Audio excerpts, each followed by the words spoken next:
Good evening. The Municipality of Anchorage Platting Board Authority will now come to order. It's February 3rd, 2021 at 6:30 p.m.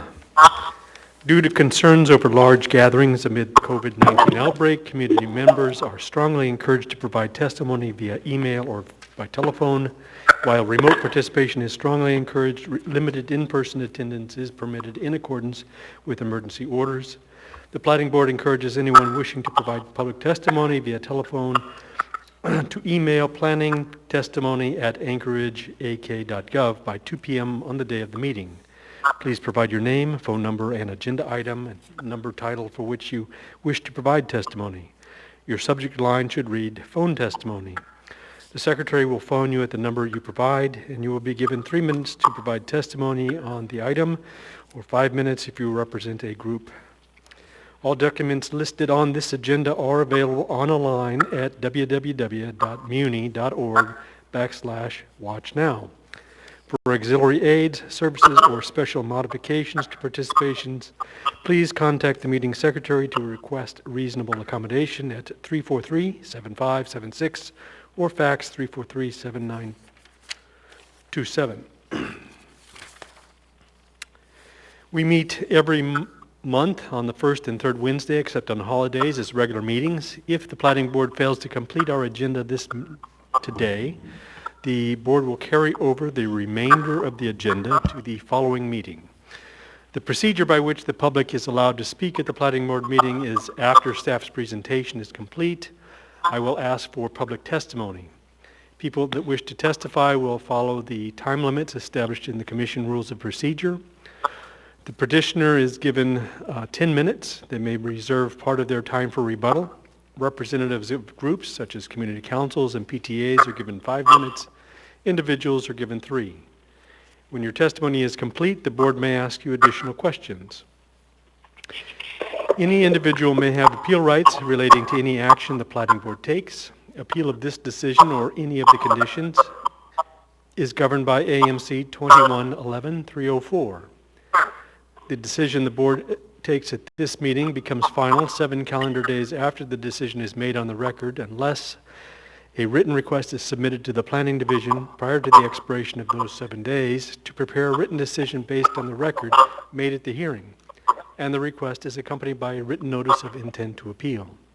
Adoption of the written decision by the Platting Board becomes the final appealable decision, and within 20 days of the final appealable decision, an interested party must file with the municipal clerk either a written motion alleging new evidence or changed circumstances under 21-11-503, or an appeal of the final decision under AMC 2130.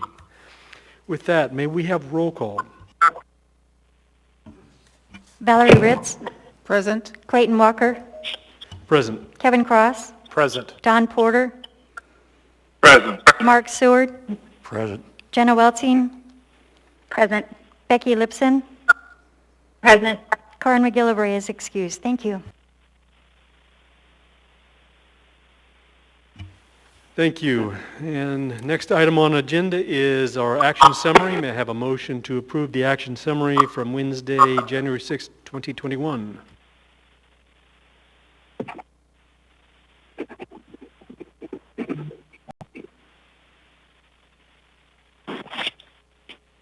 This is Becky. I just moved to approve online. Thank you. I have a Becky Lipson on a motion, and it's been seconded by Valerie Ritz. Is there anyone opposed to approval of the action summary? Seeing and hearing none, the motion passes. Next, we'll turn to minutes for Wednesday, January 6, 2021. May I have a motion to approve the minutes?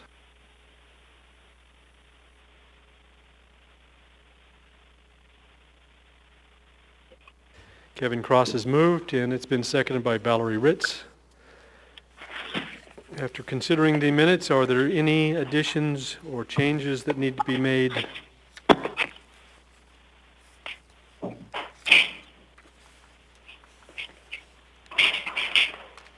Is there any opposition to approving the motion on the floor? Hearing and seeing none, the motion passes. Is everyone that's joining us online, do they have their phones on mute? So we seem to have an echo.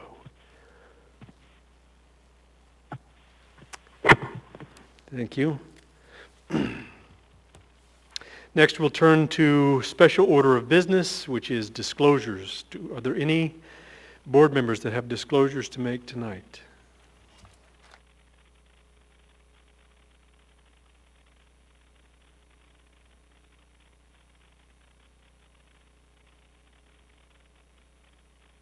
Mark Seward.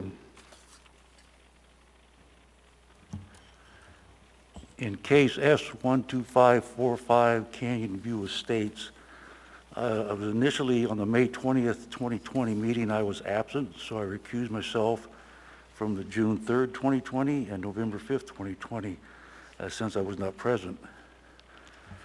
This week I've reviewed the audio-visual tapes for May 20th, 2020, June 3rd, 2020, and November 5th, 2020. And I feel that I'm ready to review this case as it comes back as a new hearing, but I think it still needs to go to a vote. Thank you. May I have a motion directing Mark Seward to participate in case S12545?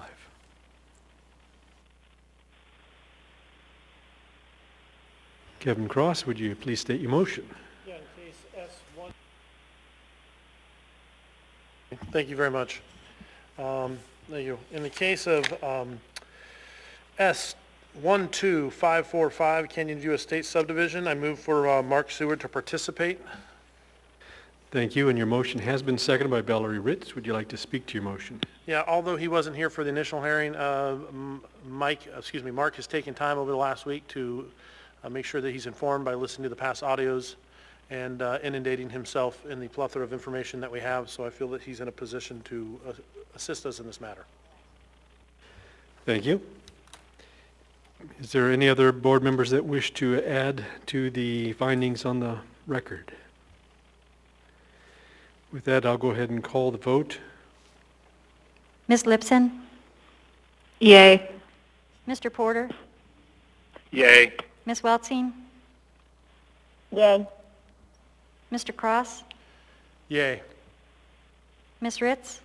Yay. And Chair Walker? Yay. Thank you. Mark Seward, you are directed to participate in case S12545.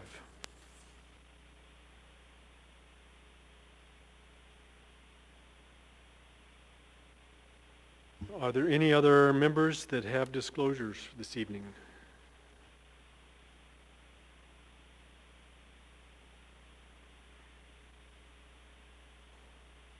Seeing and hearing none, we will now move on to informational items. We have informational items from January 4th, 2021, January 19th, 2021, and a revised one from December 22, 2020.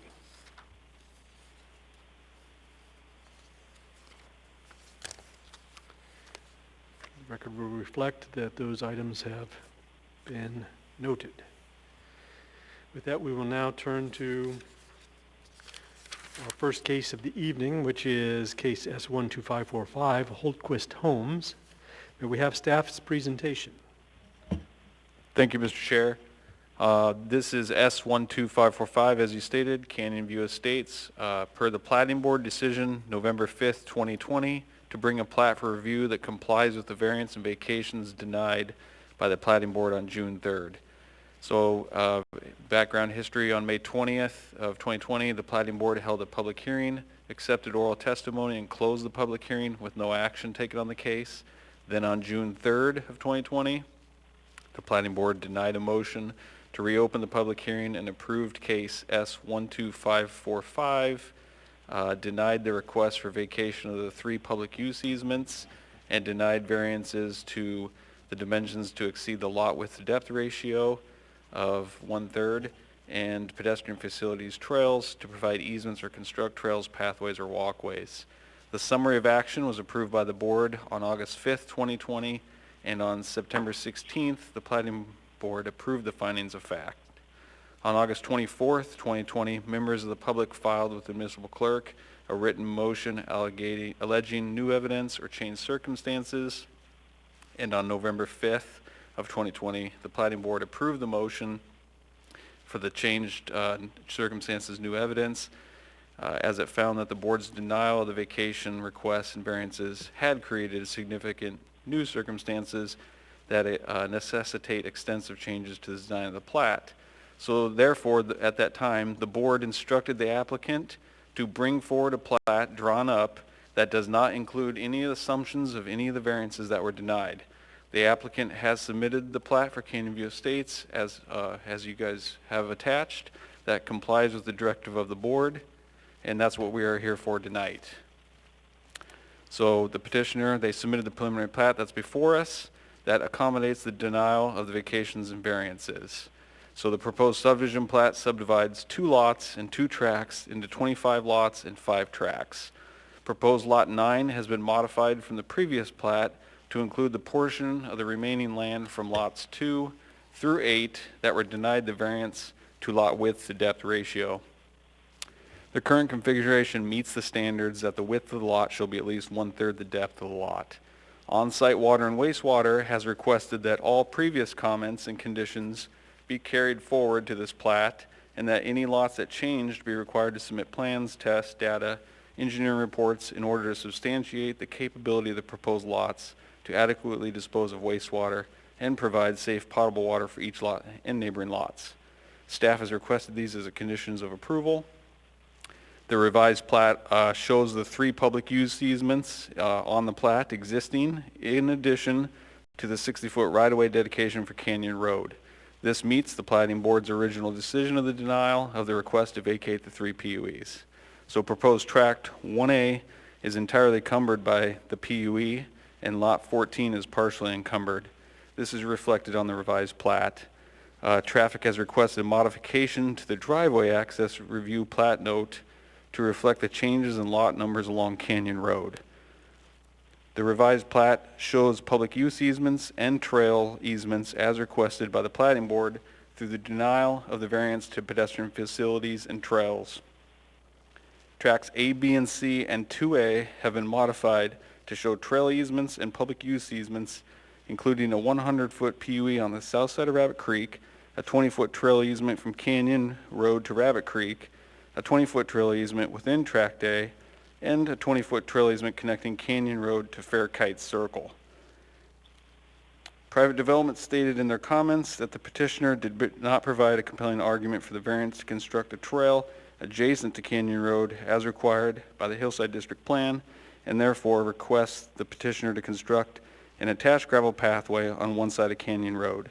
And staff has made this as a condition of approval as well. Due to the modification to the individual lots and tracts to reflect the denial of the variances and vacations, reviewing agencies have requested modification or additional conditions to the previous submitted departmental conditions. Department comments are attached to the staff packet, and staff has also made those as conditions of approval.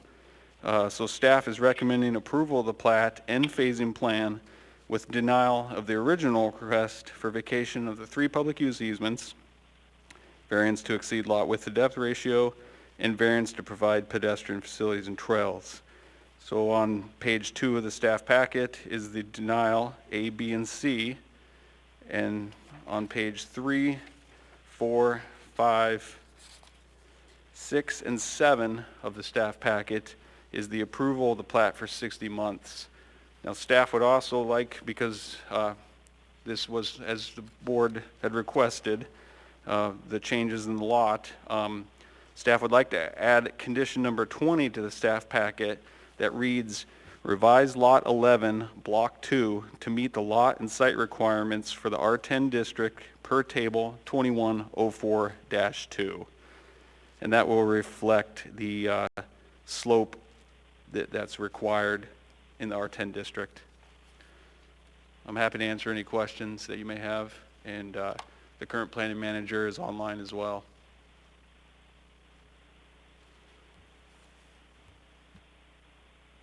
Thank you. Does the board have any questions for staff at this time?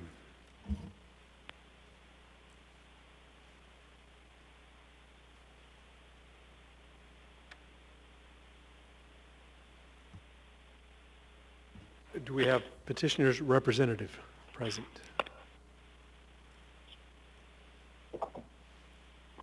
Mr. Chairman, can you hear me? You're a little bit muffled. Can you get a cleaner view of your microphone? Can you hear me now, Mr. Chairman? I can hear you better now, thank you. Good evening. This is Jerry. Good evening, Chairman. This members of the board, staff, and the public. My name is Jerry Weaver with the W Group, a company specializing in urban planning and governmental affairs. This case is being brought forth by a team of professionals with skills specialized in their area of expertise. Craig Bennett with the S4 Group is the lead professional planner who has compiled the majority of the subdivision detail for the preliminary plat. He's worked closely with Brandon Marcotte, a professional engineer with Triad Engineering, who has been working on the trails, drainage, and driveway submittals for the municipality's review. Steve Pinot, principal and professional engineer with Pinot Engineering, is a soils expert and prepared the soils information included in your packet. He too has been working with the municipality on-site services to ensure that the proposed septic systems will function in accordance with municipal code. All these individuals are available to answer any remaining questions you may have on the project. The project has been in municipal review process for over 14 months now and has been reviewed in considerable detail by the public and municipal staff. Staff has offered suggestions for improvements in the design which have been incorporated into the design before you this evening. The development team, with the exception of myself, is here tonight in the assembly chambers, as well as Dave Hulquist, the property owner.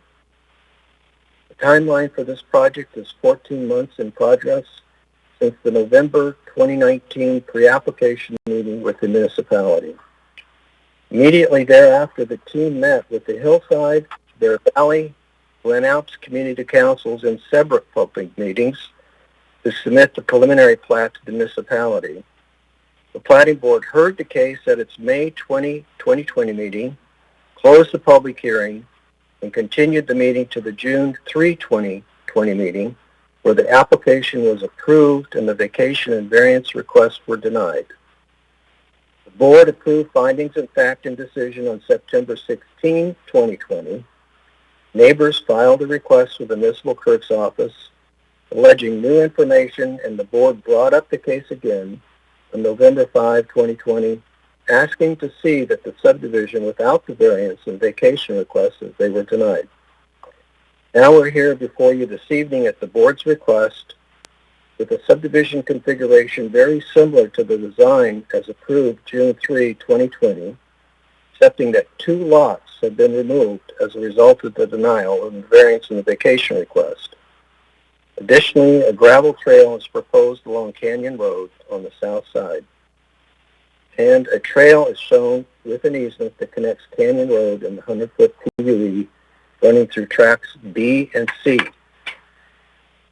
We request this evening that you reaffirm the approval from June 3, 2020 meeting and approve the subdivision as presented this evening, as the plat has been configured per your June 3, 2020 decision, along with the addition of the requested trails and easements. Now, I note that staff still talks about the variance request and the vacation request and recommends denial. I don't believe there's any need to take any action on that because there are no variance requests before you this evening or vacation requests, so that would probably be somewhat redundant. But now I would like to leave the rest of the time for Craig with S4 Group to go over changes to the plat. Okay. Good evening. My name is Craig Bennett with S4 Group.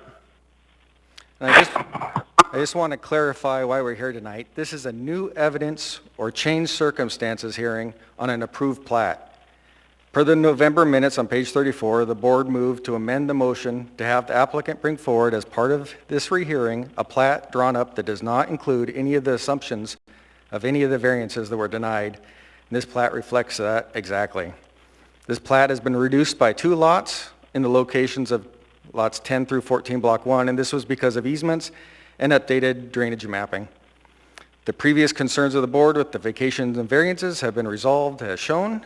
And speaking to the denial of the PUE vacations and 2 variances, first off, for the PUEs, the 3 public use easements are shown on the plat, and there's also a right-of-way being dedicated over and centered on the existing road. Next is the trails. We've been working closely with the Muni Trails Coordinator. There are 20-foot trail easements that are being shown on tracks B and C. There's a trail easement from Canyon Road down to Fairkite Circle. And these trail locations have been preliminarily reviewed and approved by the Trails Coordinator. Private development is currently reviewing submitted civil plans for a trail along Canyon Road in the right-of-way, and it is close to approval. And lastly is the lot width to depth ratio. As you can see on the plat, lots 2 through 8 have been reduced in size to conform with this code. And I can speak to anything platting related or how code calculates average slopes. Triad Engineering is here and they can address drainages, driveways, or construction related items. And Pannone Engineering is here and can speak to the soils and septics. However, at the 2 previous platting board hearings, these aspects have already been reviewed and discussed and then approved. Some community members have expressed their opinions on these topics and will again tonight. Nevertheless, the new evidence or changed circumstances being heard tonight is to see a plat based on the board's decision of no variances or vacations. That's what's being considered, and this plat reflects that. It is substantially the same, it meets code, and that is the result of approval from this board. And in conclusion, we concur with the staff's recommendations of approval and all of the conditions. And with that, the other representatives and myself are available to answer any questions the board may have. Thank you. Thank you. Does the board have any questions for the petitioner this time?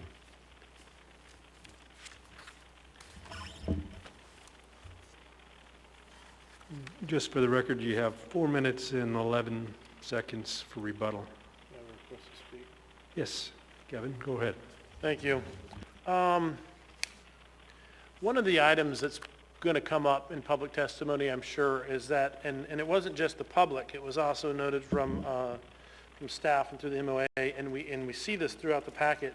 There's some pretty significant concerns about the Pannone percolation tests, and some questions about how many were done in a day, some inconsistent information, and of course this is riddled with mathematical errors and lots of things that have to be adjusted. Would you mind sharing, because it's going to come up, what your plan is to address some of these discrepancies and some of these soil test issues that are throughout this packet? Yes, sir. I'll have Pannone address the soils.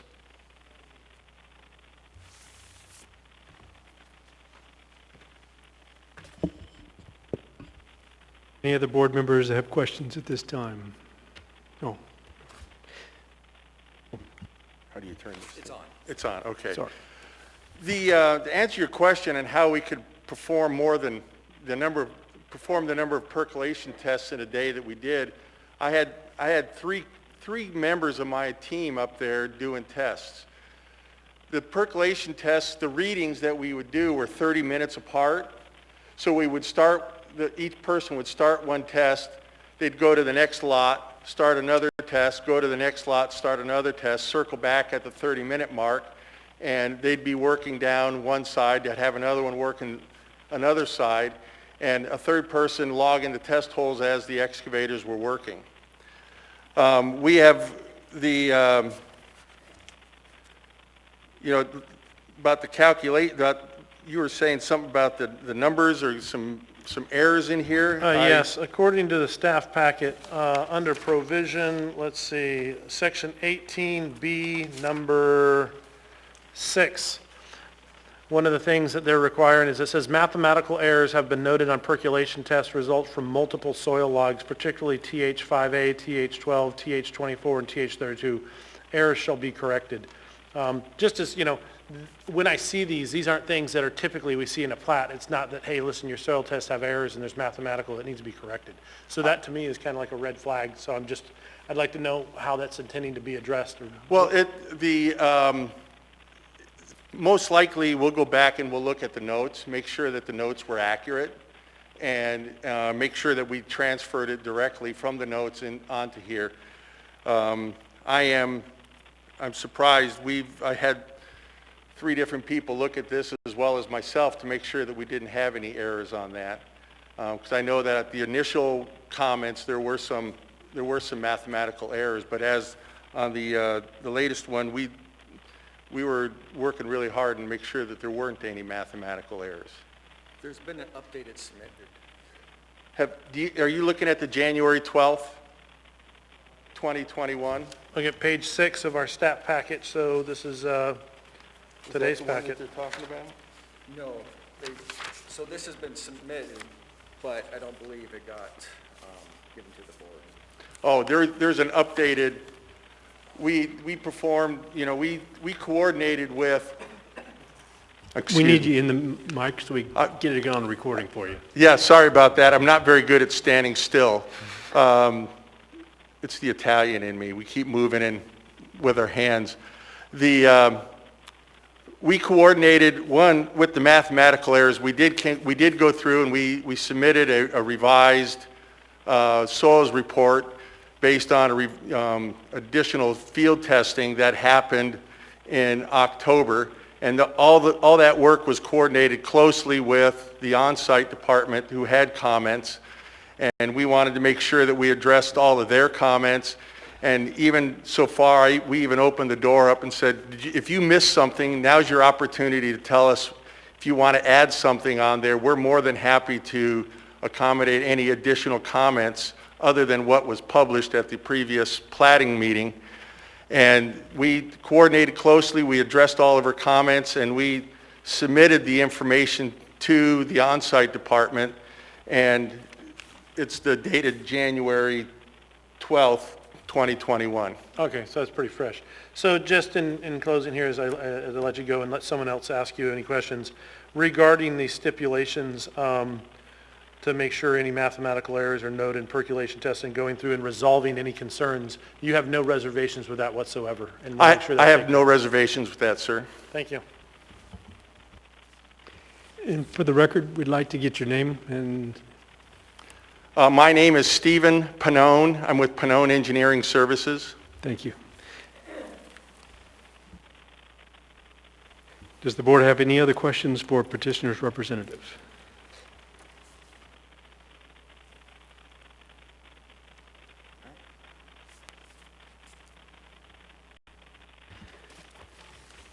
Thank you. At this time, do we have any members of the public that represent boards or...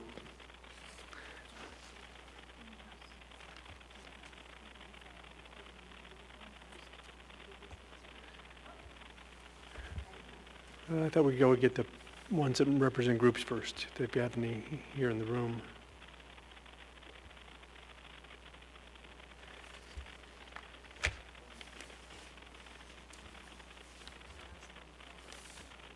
Okay.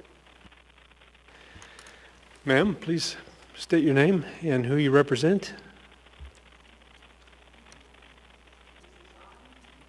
No, there should be a button in front of you and a red light. How about now? All right. My name is Joan Priestley, and I live at 13101 Jean Road. We see a serious problem with the way the owners are treating the public use easements. The Platting Board flatly denied the Holquist request to vacate the 3 PUEs. So the PUEs stay, public use easements. The deeds transferring the PUEs to the city read that the easements are in perpetuity. They are reserved for public use forever.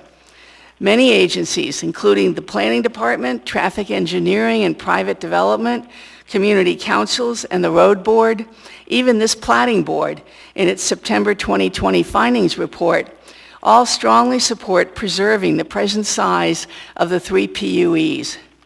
These PUEs extend rather far into many of the lots. The PUE that covers the southern half of Lot 14 is more than 3 acres. It is far larger than the land shown as Tract 1A on the plat. Citizens have already built a trail here along the northern boundary, and we use this land year-round. However, from the plat design, it appears that the Holquists intend to commandeer large parts of the PUEs, especially the one on Lot 14, for their private use, acting as if these vacations have already been granted. Their new narrative letter even says so. This is an inappropriate, de facto, reverse taking of our public land. You folks are the gatekeepers here, and you have a duty to protect citizens' right to keep and access the present PUEs. The remedy is simple. Each PUE should be surveyed and the boundaries shown with permanent markers in the ground, so there is no confusion about where and how much land on each lot is actually a PUE. Prohibit barriers that limit public access to any of the PUEs, especially the one on Lot 14. Future owners should understand that citizens have the right to walk on, improve, and otherwise use these lands. On Lot 14, the house needs to be moved back from the PUE east-west border and the driveway location moved so that it does not cross through and disrupt the PUE. Diagrams showing all these situations are in my recent written comments. We request that you add these reasonable restrictions to the plat notes. Also, add a condition that all trails must be constructed before any lots are sold to protect the interests of the public. That directive will mitigate against any tendency to de facto usurp such property for private use. Thank you. Thank you. Do we have any questions from the board?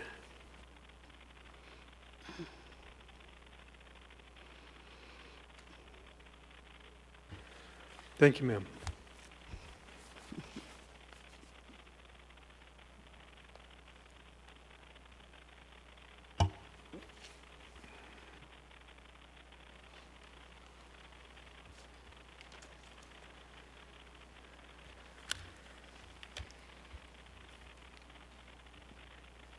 Your name, Hello. sir?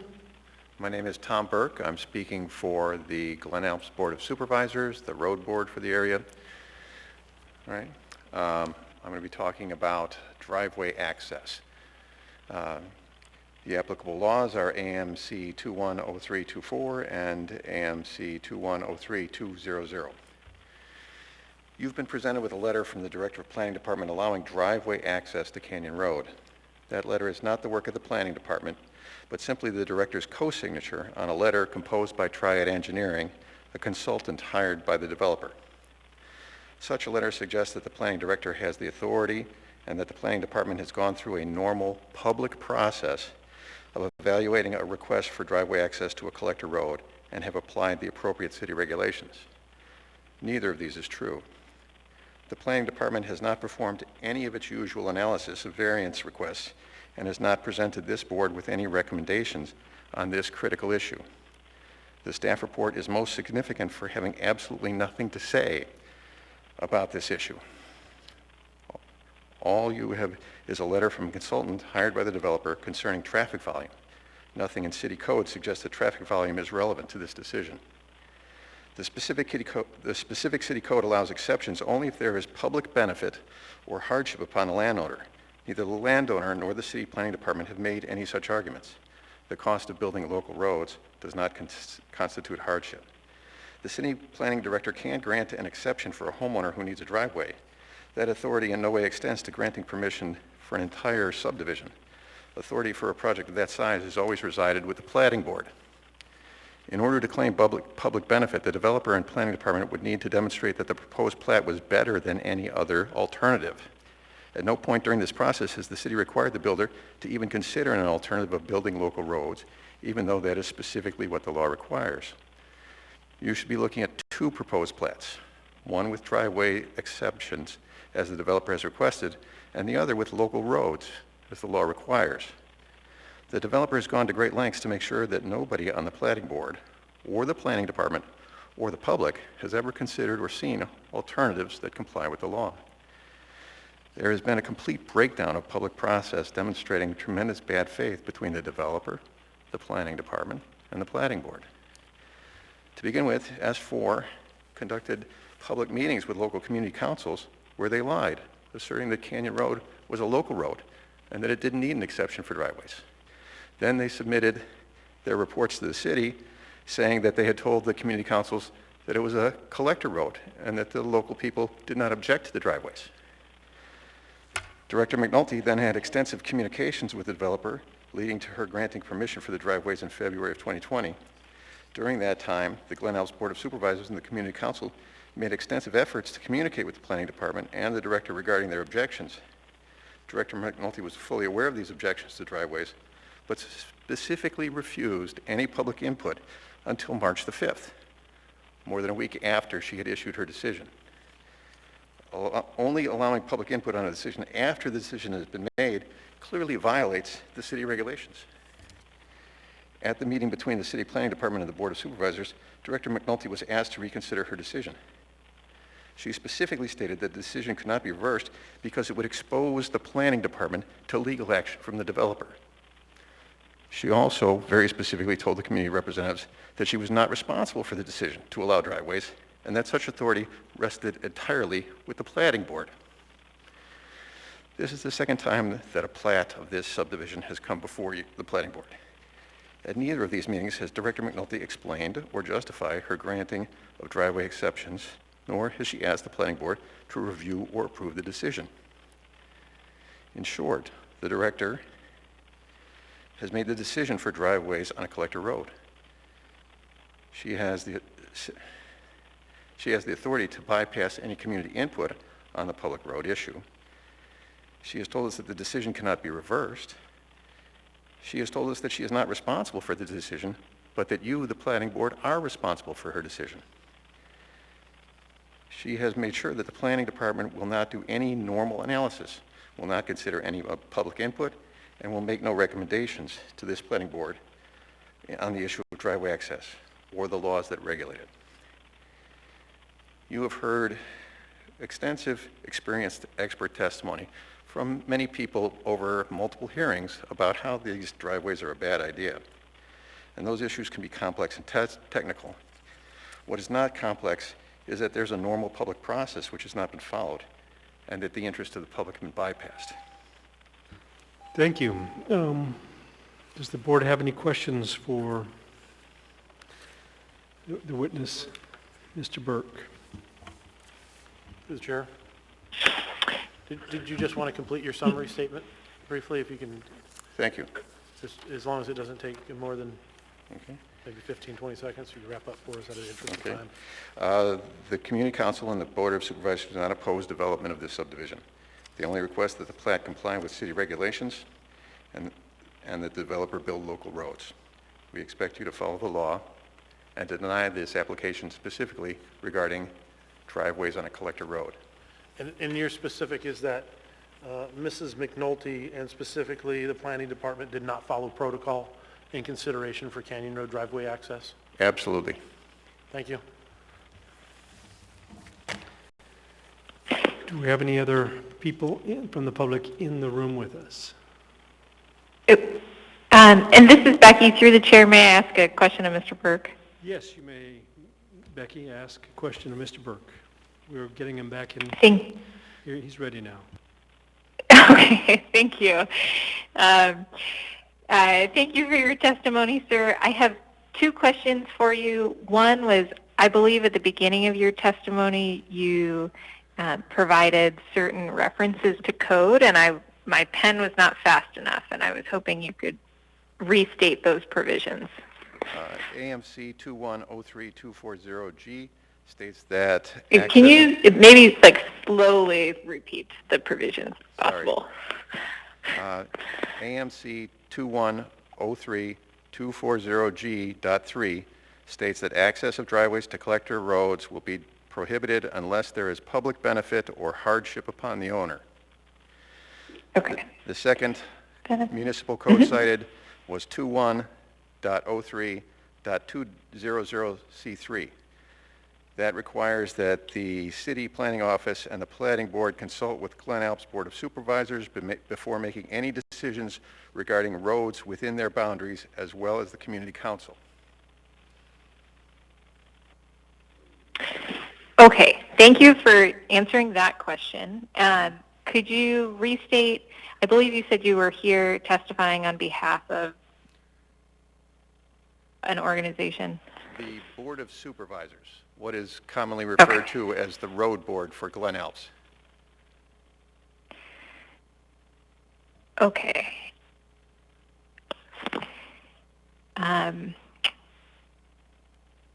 Those are all of my questions for you. Thank you for your testimony. I have a question for staff that's related to this issue that I'm hoping through the chair I can ask briefly. One moment. Can I get you to turn off the microphone there so we don't get an echo?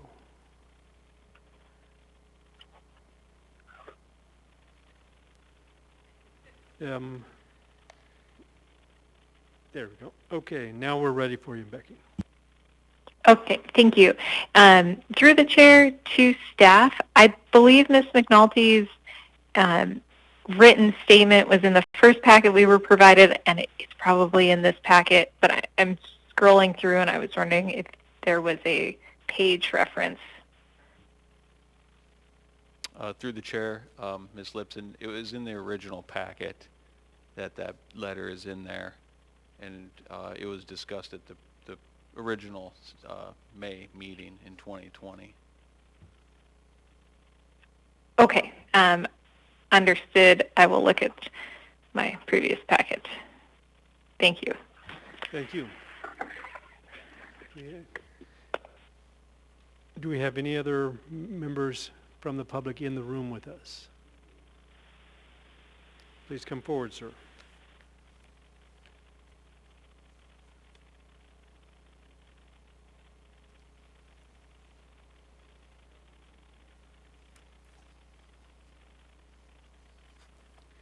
Mark that one as exhibit.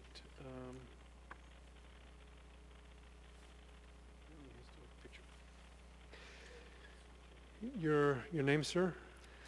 My name is Ted Moore. I am a civil engineer and have lived at 14530 Echo Canyon Road, which is just up the valley from the Hultquist land, for almost 50 years.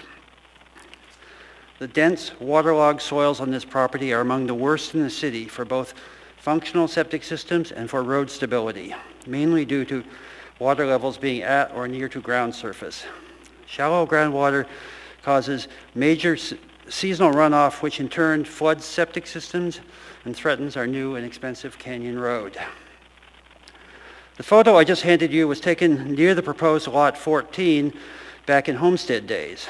It illustrates the crappy nature of the soils that has been a problem in this area since day one. The owner's engineer measured groundwater levels in October of 2019 and reported no groundwater problems. After he rechecked the holes last May, his soils logs now do reflect that the ground was in fact saturated all the way up to the ground surface. Still, his latest engineering narrative doesn't even hint that shallow groundwater poses a serious concern for the development. My written analysis of the soils report is in your packet. 25 new driveways directly off Canyon Road will make the roadside ditch situation much worse. The token culvert upgrades engineering has proposed will do virtually nothing to help. Canyon Road is a designated collector street, which code says should have internal subdivision streets and no direct access driveways. Traffic volume on Canyon Road has mushroomed recently as many more people flock to the improved Chugach State Park entrance. It's not too late. Please use your authority to overrule the director's rash decision and eliminate direct driveway access onto Canyon Road, or at the very least mandate shared driveways, which would lessen traffic conflicts and drainage problems. Thank you for listening. Thank you. Do we have any questions from the board for Ted Moore?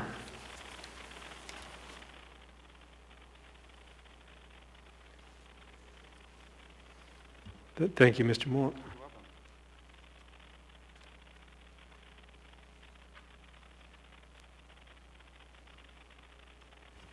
Yes, ma'am, please come forward. I have some maps. Okay. Give them out. Well, I'm not, with the COVID, I'm not sure if I can even come this way. Okay. Can you please speak up? Yeah, she's still not gotten to the microphone yet. You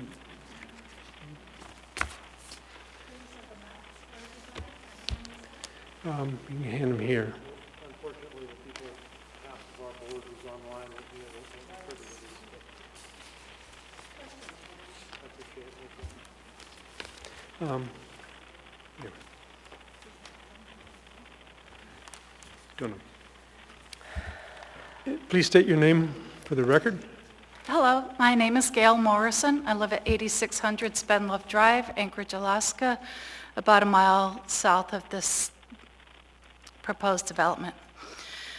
The Platting Board requested to see a plat from the applicant that is responsive to and meets code. The plat, as currently proposed, indisputably fails to meet zoning lot size requirements for Block 2, Lot 12, as well as at least 5 other lots where the slope exceeds the threshold of the lot size. The R10 zoning in Title 21 clearly intend that lots should be larger in areas with steeper slopes and set forth specific requirements for lot sizes and average slopes. Title 21 also specifies a specific formula for calculating average slope, but does not specify the source of the contours that it is based on. We discussed the issue with the planning staff and were assured that the expectation is that the applicant will use the most detailed contours that are readily available. At the request of the Community Council, we performed an independent analysis of the slopes of the proposed lots using the best available data. We use the official 1-foot contours that are provided by the municipality and are based on LiDAR data from 2015. And for comparison, we also use the 5-foot contours that were provided by the applicant on the site plan drawing that was submitted for this plat in 2020. Our full results are shown in the table and maps that I just handed out and added to the packet. The applicant had initially provided no information on the slopes of the proposed lots, but just yesterday provided an unsigned plat with claimed slope calculations. From the equations shown on this plat, we can see that they have attempted to gain the system by using different contour intervals and different base contour values for different lots, hence providing slope values that are within range. While this may not be specifically called out as forbidden in Title 21, it clearly violates the intent of the objective standard.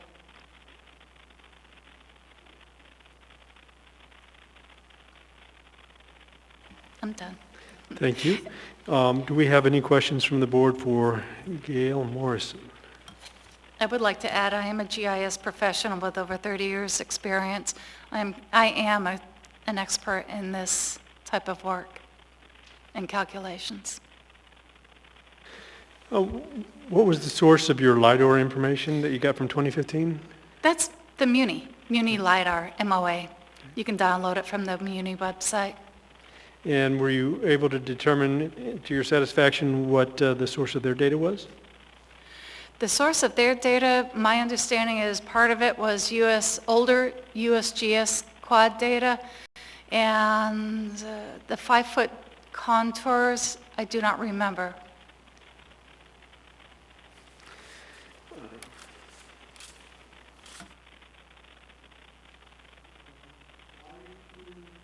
While you're in chambers, you're supposed to keep the mask on. Oh. Even with the Sorry. fancy, or I guess the one on your head, ma'am? Joan, put your mask on. Yeah, you're Put your mask down over your face. You can breathe outside if you'd like, or you can call on the telephone. Okay. I'm sure you'll actually survive. But. Any additional questions from the board? Thank you, ma'am. Thank you. We ready to take questions from callers? Yes, thank you.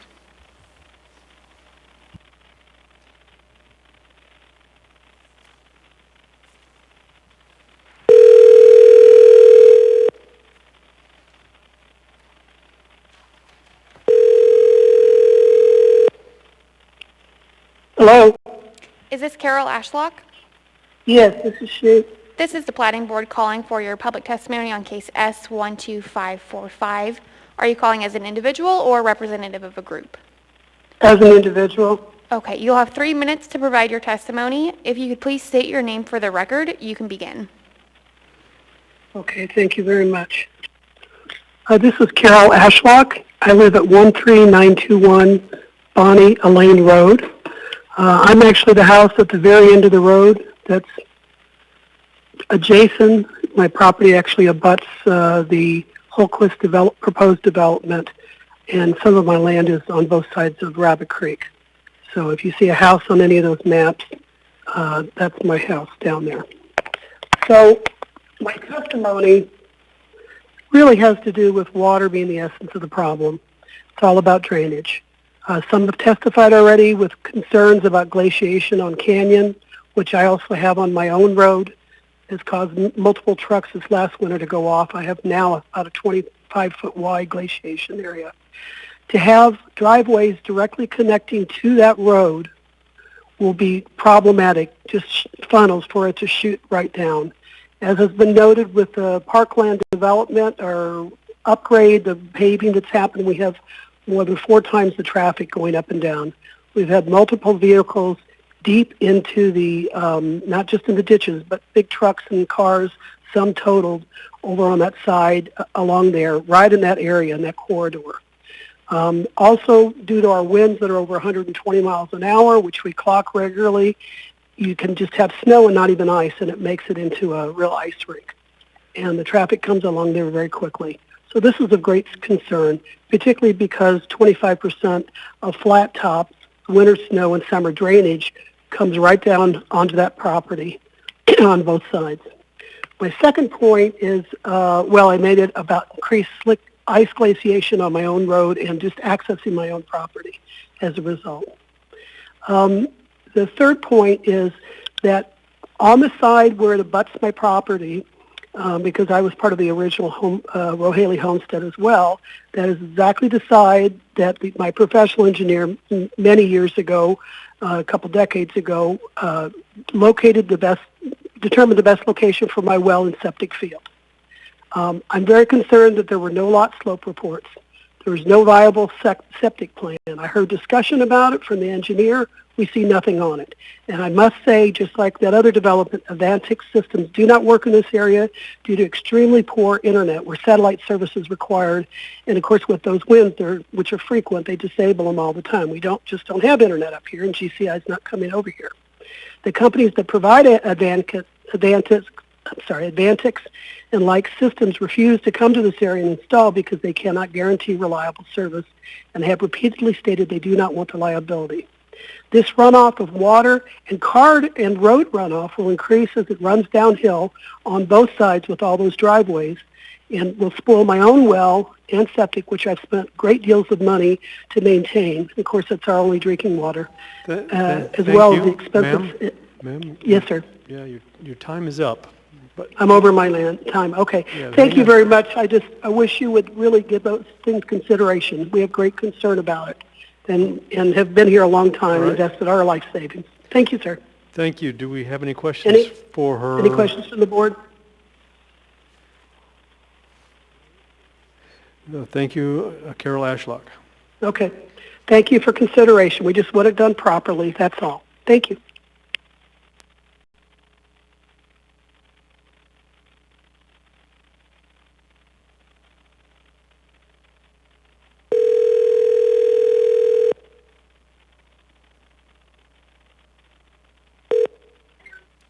Hello?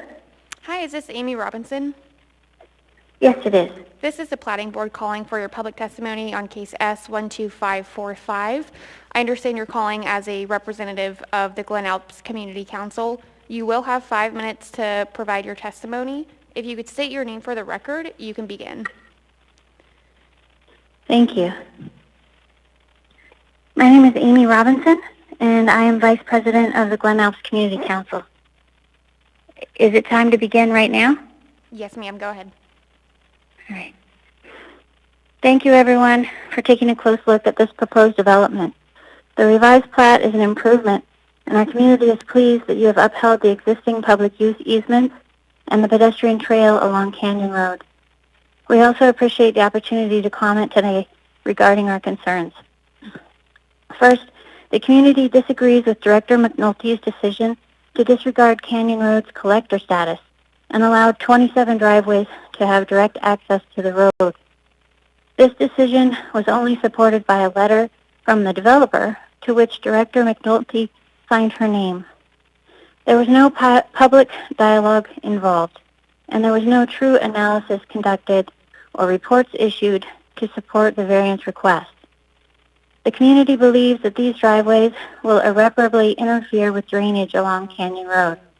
They will make navigating the road during winter more treacherous due to ice flows crossing the road, which also causes glaciation that accumulates on properties south of Canyon Road near Bonnie Lane. Proposed lots 2, 3, and 4 on the north side of the canyon will have incredibly steep driveways that exit onto the most dangerous part of the entire plat. Every year there are car wrecks in that very spot, and this year was no exception, with 3 cars piling up there at the same time. We cannot accept this situation getting any worse. The director relied upon old traffic studies in reaching her decision. She also ignored traffic by park visitors, which is only increasing, and existing plans to develop and expand parking at the end of Canyon Road. We believe the director should have consulted with the Glen Alps Board of Supervisors, or GARSA, before making her decision.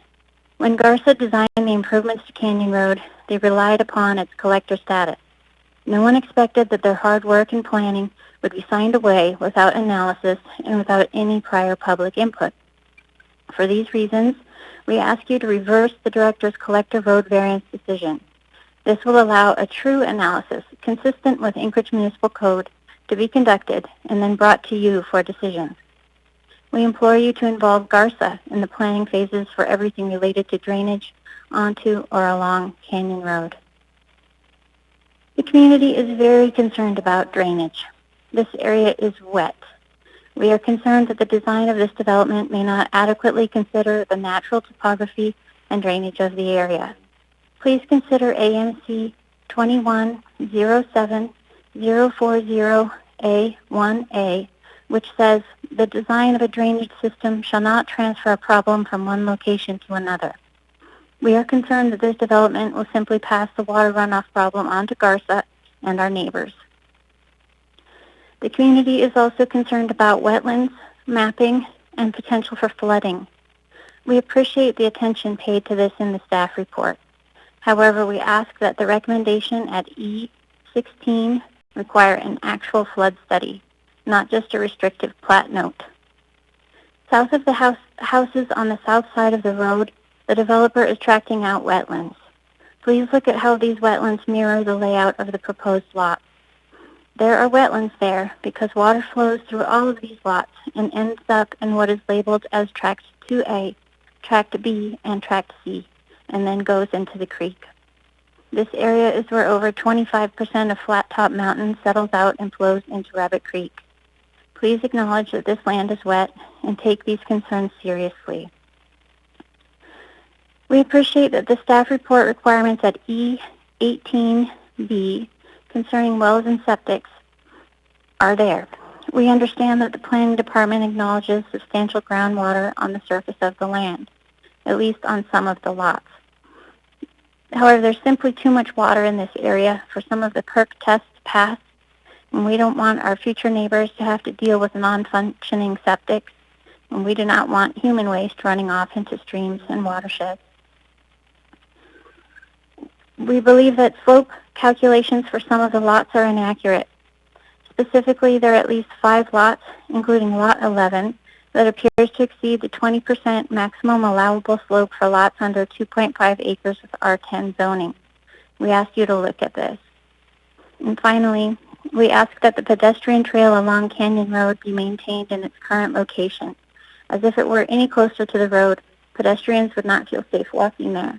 The road is narrow, and cars simply drive too fast. I had some other positive comments. Really appreciate a lot of the work that everyone's done. I tried to focus on our concerns with this commentary. Yeah, ma'am. Thank you. Your time has expired.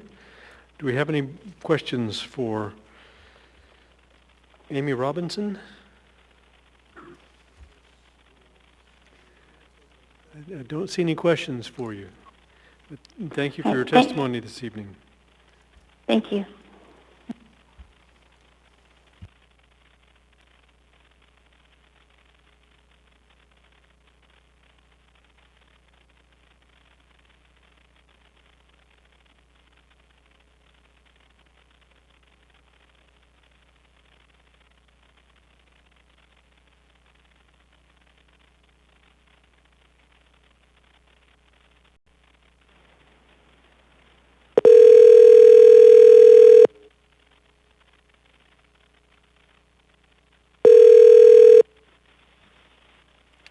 Hello?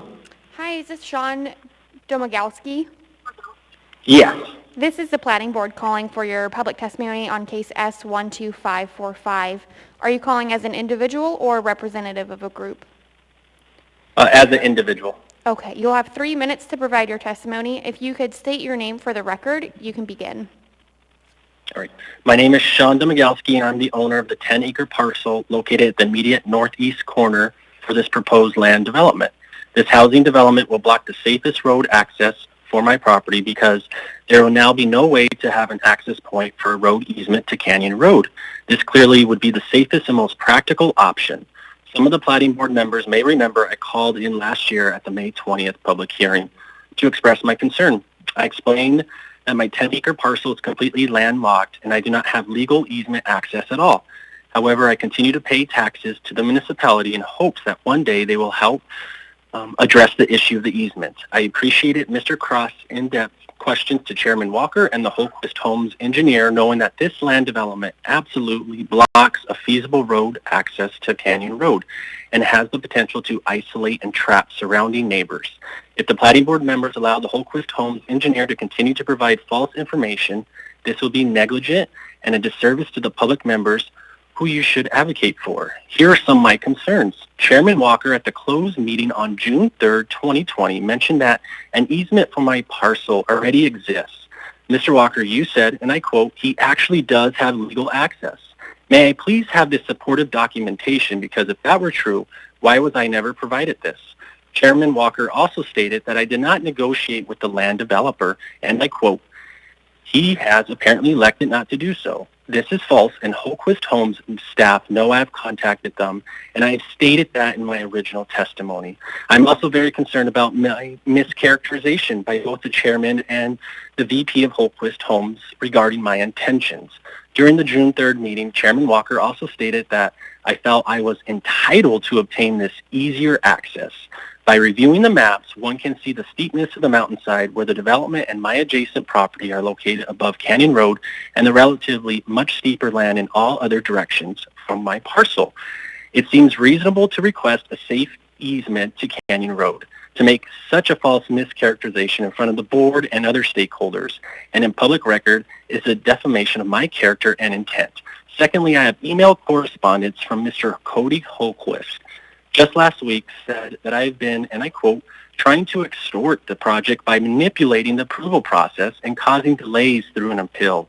My intent is to gain safe access to my parcel.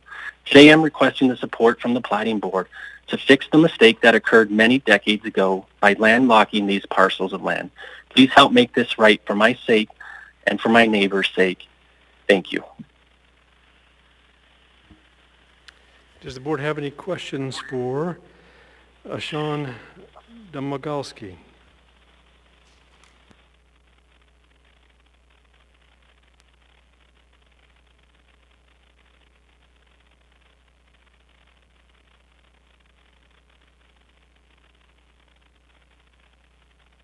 Thank you, sir.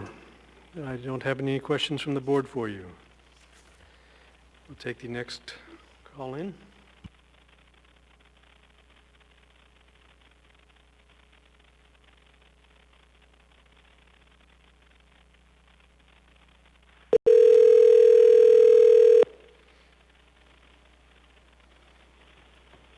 Hello, this is Joe.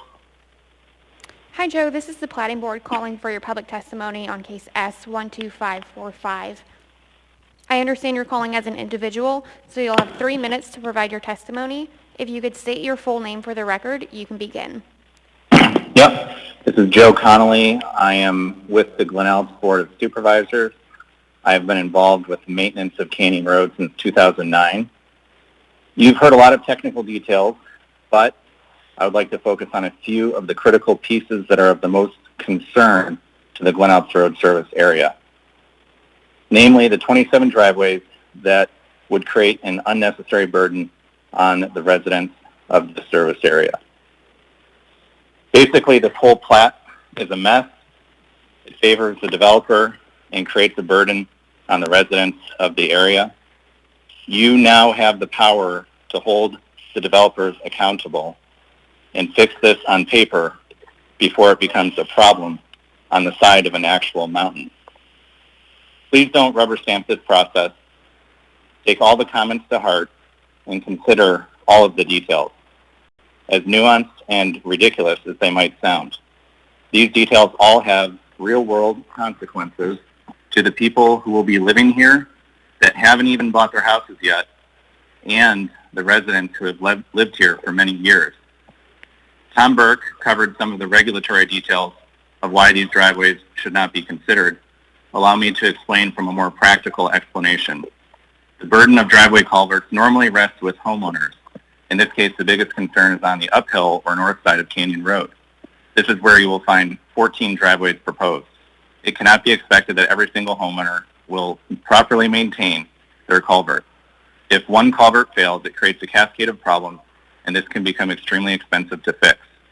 Even if the culvert itself doesn't fail, the amount of water moving into the system may still undermine the road.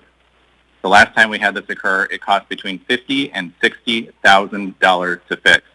The service area is not in a financial position to do emergency repairs on this scale, which are almost certainly going to happen with this type of development. I would like to emphasize that the road board is not against the development, but rather we just want to ensure that it is done in a responsible way that does not damage the road. The benefits to the developer by allowing this many driveways should not outweigh the negative impacts to the residents of this service area. We attempted to bring these concerns to Michelle McNulty in the planning department and requested a meeting before she made any decisions. Unfortunately, she made the decision before we met, and none of our input was considered prior to the approval of the 27 driveways. As the entity responsible for maintaining the roads that would be impacted by that approval, we feel that our input should be given careful consideration. Although she already approved the driveways, it is not too late to require the driveways be removed from the road. Her decisions were not made with all of the available information. We appreciate your time and thoughts in this matter. There's a lot of information to go over. Again, please don't rubber stamp the project in its current form, as it will be a detriment to our road service area and the residents who live in it. Sir, thank you. Your time has expired. Do we have any questions for Joe Connolly? 2 N's and 2 L's? Yes, that's right. Thank you, Mr. Connolly. Thanks.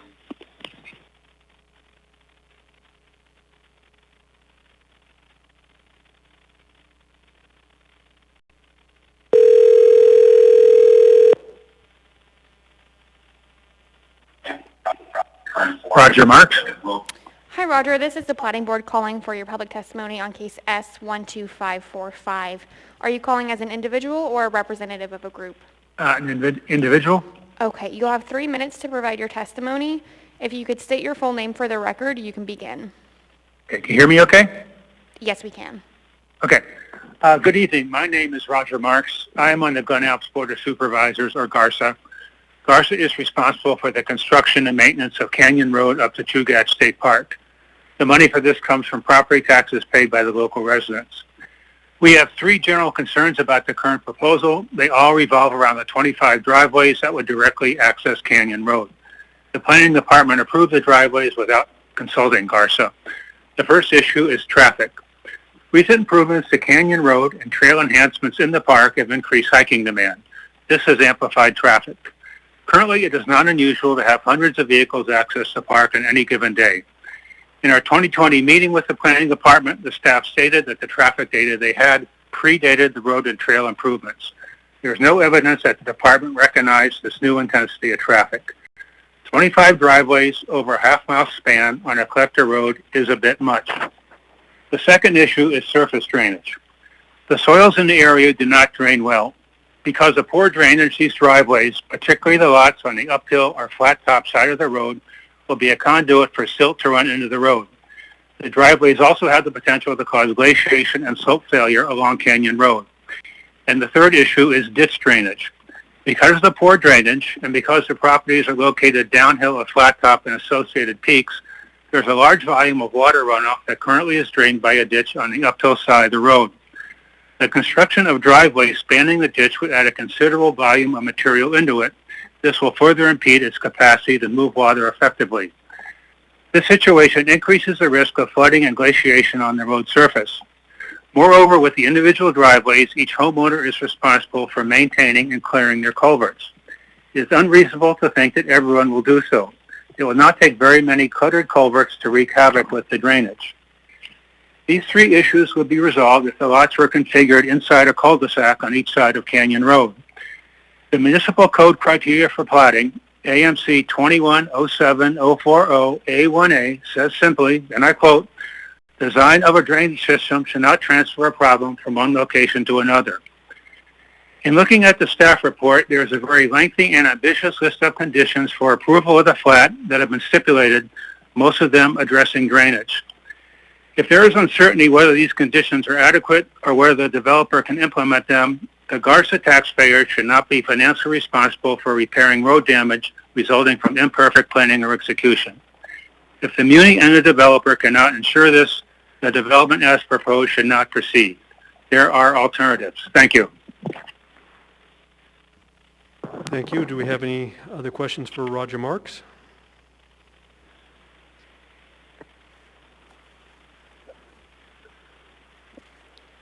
Thank you, Mr. Marks.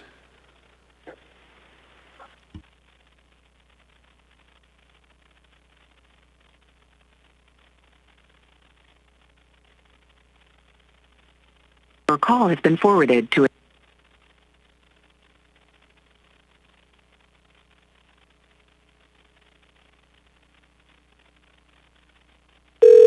the digit 0 or 1 is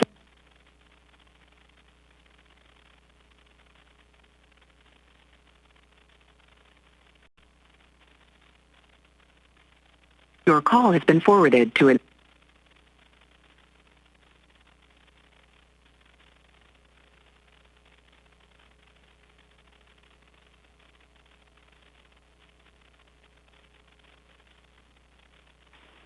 Ian Moore and Jen Jollis.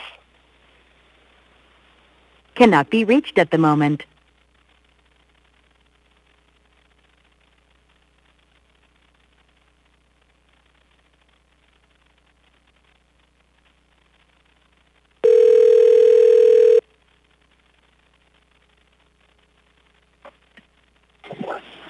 Hi, this is Beth.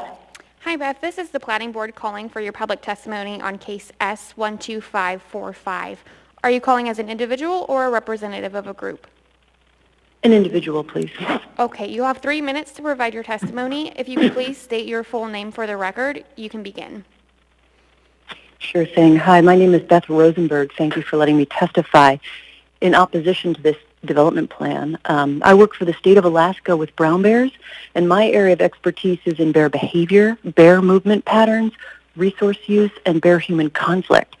And while that is my area of expertise, I'm here testifying as a private citizen on behalf of the essential wildlife corridor in this narrow drainage in South Anchorage. And again, speaking as a biologist and a member of the larger Anchorage community, I felt it was important to testify and for the board to understand, because it doesn't seem to be coming up regularly in the conversation, that from a wildlife perspective, what stands to be permanently obstructed if this board approves wedging 27 houses with the attendant driveways, septic, families, children, pets, and attractants into one of the last few wildlife corridors remaining in the hillside of South Anchorage. I would ask that the board reevaluate this proposal and ask Hultquist to find a location that does not permanently compromise an essential habitat area in our municipality.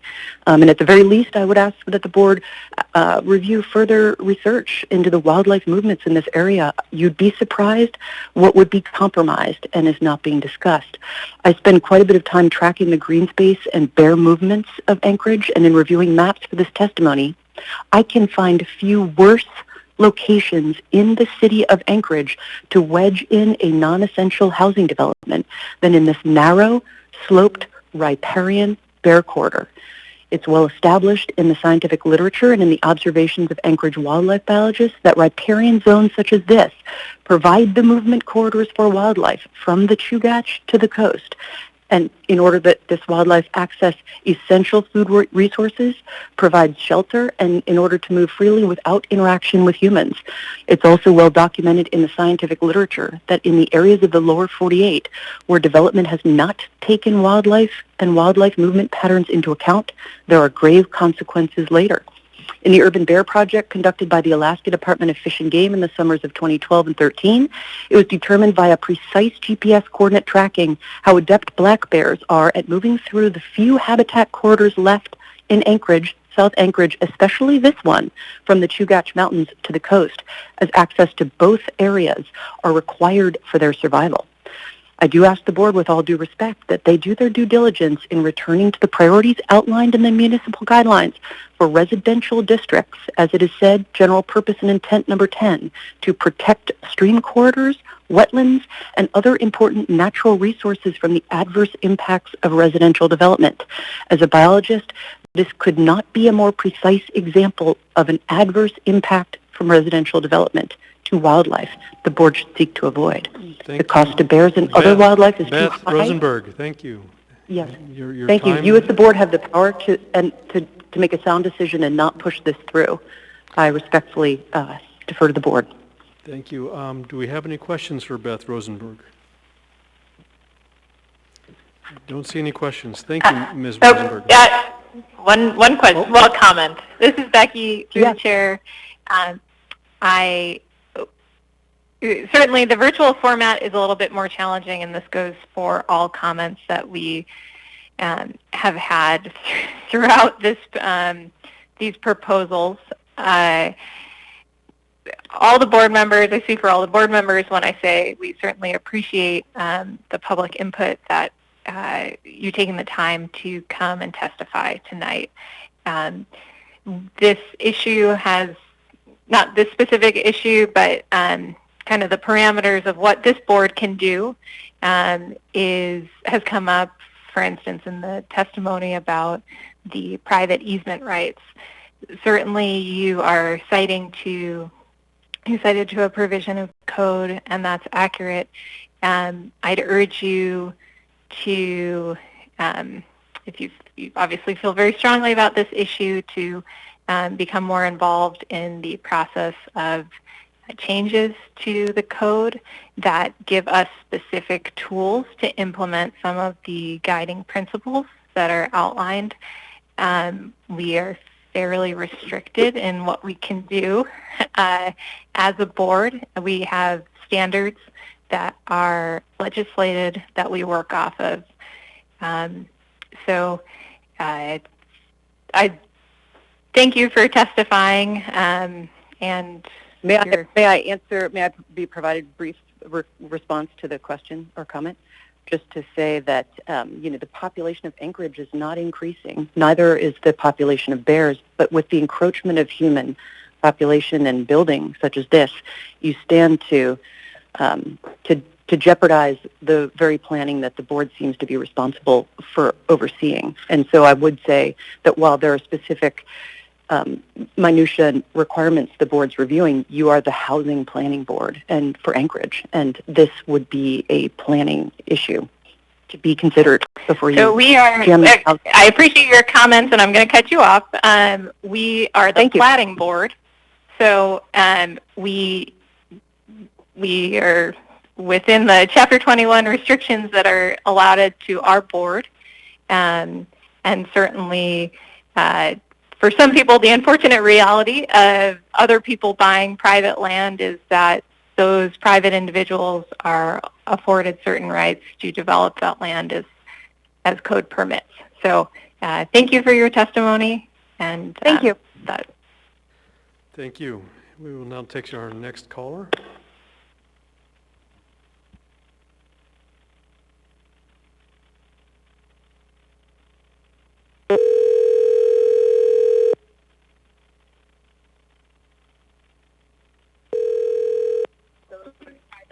Hello. Hi, is this Andrea Schuster? Yes. This is the Platting Board calling for your public testimony on case S12545. Are you calling as an individual or a representative of a group? An individual. Okay, you'll have 3 minutes to provide your testimony. If you could state your full name for the record, you can begin. Okay. Alrighty. My name is Andrea Schuster, and I am a resident of Glen Alps. While I don't live on Canyon Road, I'm really concerned about the way that this was approved by the planning department, and also concerned about the effects that these driveways will have on Canyon Road long term, especially the drainage issues that were mentioned. As a tax-paying resident of the road service area, these 14 uphill driveways on the uphill side and the culverts that the owners should maintain, but at some point likely won't, are practically guaranteed to fail. There are several other areas in which this has occurred, even within this road service area, and the problems caused by this are not only substantial, they're dangerous. They create massive slicks of ice, which, quite frankly, park visitors, especially those unfamiliar with the area or the drainage patterns, can easily have accidents on, especially given the road in question. They also, the approval of this road will also create a substantial burden on the taxpayers of Glen Alps, because once it's done, the developer will wash their hands of this, and we will be stuck with the maintenance, the repair, the upkeep, and the inevitable damage of the plan as is. That's all. Thank you. Thank you. Does the board have any questions for Andrea Schuster?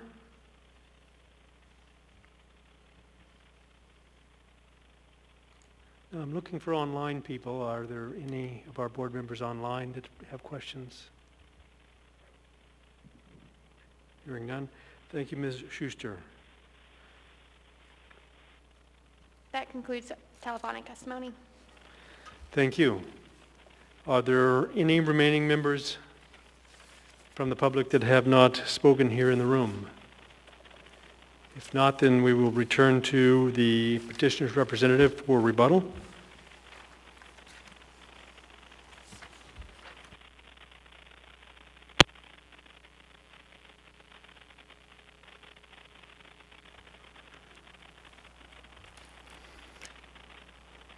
Chairman, members of the board, my name is Craig Bennett, and I'll just speak lightly to some of the comments, and then the board can, if it has any questions.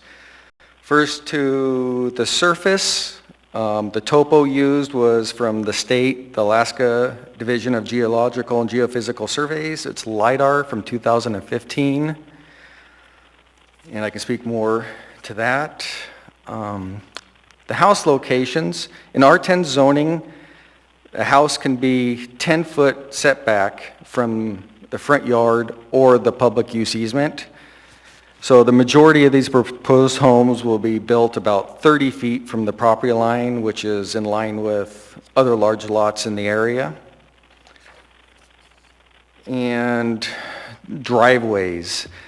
On page 43 of the findings of fact and decision shows that this was previously discussed and decided on by the board, and page 57 speaks to the planning director's decision and granting approval to allow residential driveways.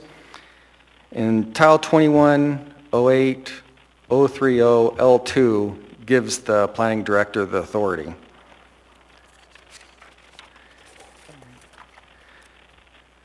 And I'm here to answer any questions the board has, and Triad Engineering is here also. Thank you. Thank you. Does the board have questions specifically for petitioner's representative? This is Becky. Go ahead, Becky. Okay, thank you. Mr. Bennett, so I pulled up the letter, it's page 44 of the staff report. That might have been our initial staff report on this, that has the letter drafted for Ms. McNulty's signature. And I asked about this after the public testimony was closed at the last, maybe 2 rounds ago of this matter, inquiring about shared driveways. And so the letter reads, shared driveways were reviewed and found to be generally impractical for several reasons. Primarily that they tend to result in longer driveways, which increases the clearing of vegetation. They can also have a negative impact on home values, as well as create maintenance conflicts for homeowners. The proposed lots within Canyon View are wide enough to provide ample separation between individual driveways. And I am just wondering, looking at the diagram of that was provided in this packet on page 10, looking at the proposed location of the homes and the driveways, it seems to me that there are more than several lots which could have shared driveways. And I was just hoping you could speak to whether or not the petitioner wants to add anything to why shared driveways are impractical at this specific location, as opposed to general, when you have your road board speaking out against the having 25 individual driveways. Thank you. Through the chair, Ms. Lipson, this is Brandon Marcotte, M-A-R-C-O-T-T with Triad Engineering. Thank you for bringing up the previous letter found in the old packet. The intent of the letter was really to illustrate that while Canyon Road is classified as a collector road, it does not function as a collector road. It functions as a local secondary road, which local secondary roads are typical of what we build in residential developments. It speaks to traffic loading. It speaks to the construction that took place of Canyon Road. It was built to secondary road standards. It cites 2018 trip generation traffic information from DOT that basically states that the traffic loading through this area is roughly 500 ADT, which is less than half of what typical secondary roads experience, which if you think about a local secondary road and how much traffic they should experience, they're characterized as having between 1,000 to 2,000 trips a day. And through this section of Canyon Road, we're seeing about 500 trips per day. Now, these traffic counts were taken in 2018. 2019, DOT updated their trip counts, and they found 16 additional trips per day. So again, we're still in the 500 ADT range within this development, well under the, I guess, the mean of a typical secondary road. So the street functions as a secondary road, and that's what this letter was intending to illustrate, is that traffic is low, the construction of the road is consistent with secondary road standards, the speed limits are set as such, and that there's really no significant benefit to combining driveways into shared accesses. Yes, it does clear more vegetation, but combining driveways is not going to reduce the amount of trips onto the road itself. The same amount of vehicles leaving to and from the home are going to occur. The letter went on to recommend 5 requirements, self-imposed requirements, I might add, that spoke to those driveways, limiting their width, providing turning movements on site, minimum culvert sizes, and it also went on to offer up cross culverts across the road. So there's, in the development team's mindset, there are other drainage solutions available, one of which providing additional cross culverts to get the water that's on the north side of the road to the south side. Currently there's 3 existing culverts along this entire stretch of road, which is, I believe, over 2,000 feet long. And we're adding an additional 2 culverts to that to help mitigate that flow on the north side of the road and help alleviate the negative drainage impact from runoff on those driveways. So the letter attempts to discuss that, and I'm happy to answer any more questions about that letter as well. Thank you. Just because I think you're more well-versed in this than I am, do you have an example of what a local secondary road would be, or maybe two examples? Through the chair, Ms. Lipson, any of the loop streets within West Park, if you're familiar with West Park, there's West Park Drive, which is the backbone, that would be a collector road. Any of those offshooting loop streets that run to the east and then back to the interior road, those would be secondary roads. So something something where you'd have typical residential direct access to that road would be consistent with local secondary road standards. Okay, and that's in Sand Lake? I'm sorry. Area? Sorry, that's in Sand Lake? West Park? Oh, yes, Drive? yes, ma'am. Okay. And then I guess, can you speak to who would be responsible for maintaining those cross culverts? Well, I do, through the chair, Ms. Lipson, I do know that right-of-way permits would be required for the installation of those culverts. So I would assume that there would be some maintenance aspect assigned to those right-of-way permits, whether it's through Garza or whether it's through the developer. The municipality is aware of when they go in and how they go in. That's why those right-of-way permits exist. The municipality will be available and more than willing to witness the installation of those culverts to make sure they're done to their liking.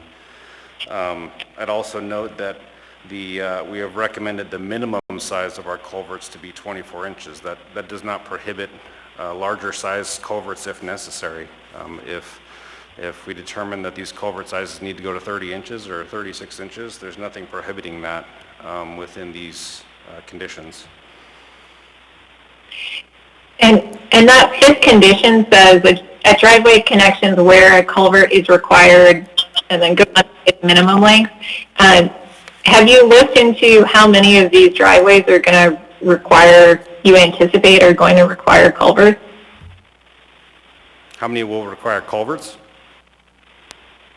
Yes, I'm not well versed in culvert requirements, so you're sorry, that's a stupid question. No, it's a valid question.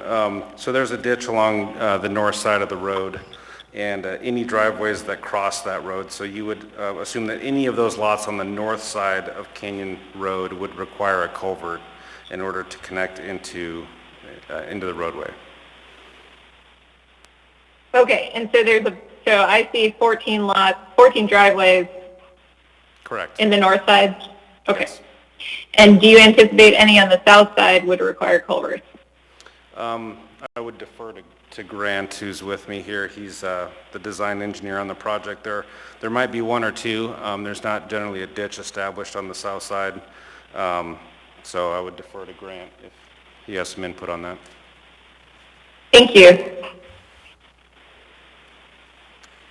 Yeah, my name is Grant Matthews, M-A-T-H-E-W-S. I'm with Triad Engineering. Through the chair, this plat is rather unique, as you know, in that it's the process has gone on for so long, and because of that, we've actually already submitted plans to the MOA private development based on the original June conditions, and we're working with them on some drainage solutions. As Brandon mentioned, there would be a ditch on the uphill side and culverts associated with those driveways. There would be a small portion of ditch on the south side as well. A couple of driveways on the south side would also require culverts. Glaciation is an issue in this area, that we're not denying that. Kind of all of Hillside, honestly, has glaciation concerns. But the idea is we're working with private development to improve the overall drainage functionality of the area. For the PM&E project of for Canyon Road, when it was reconstructed a couple years ago, the city was unable to obtain easements from the previous owner, but part of this plat, we're going to be dedicating additional drainage easements and constructing improvements to help with the drainage and mitigate existing drainage issues.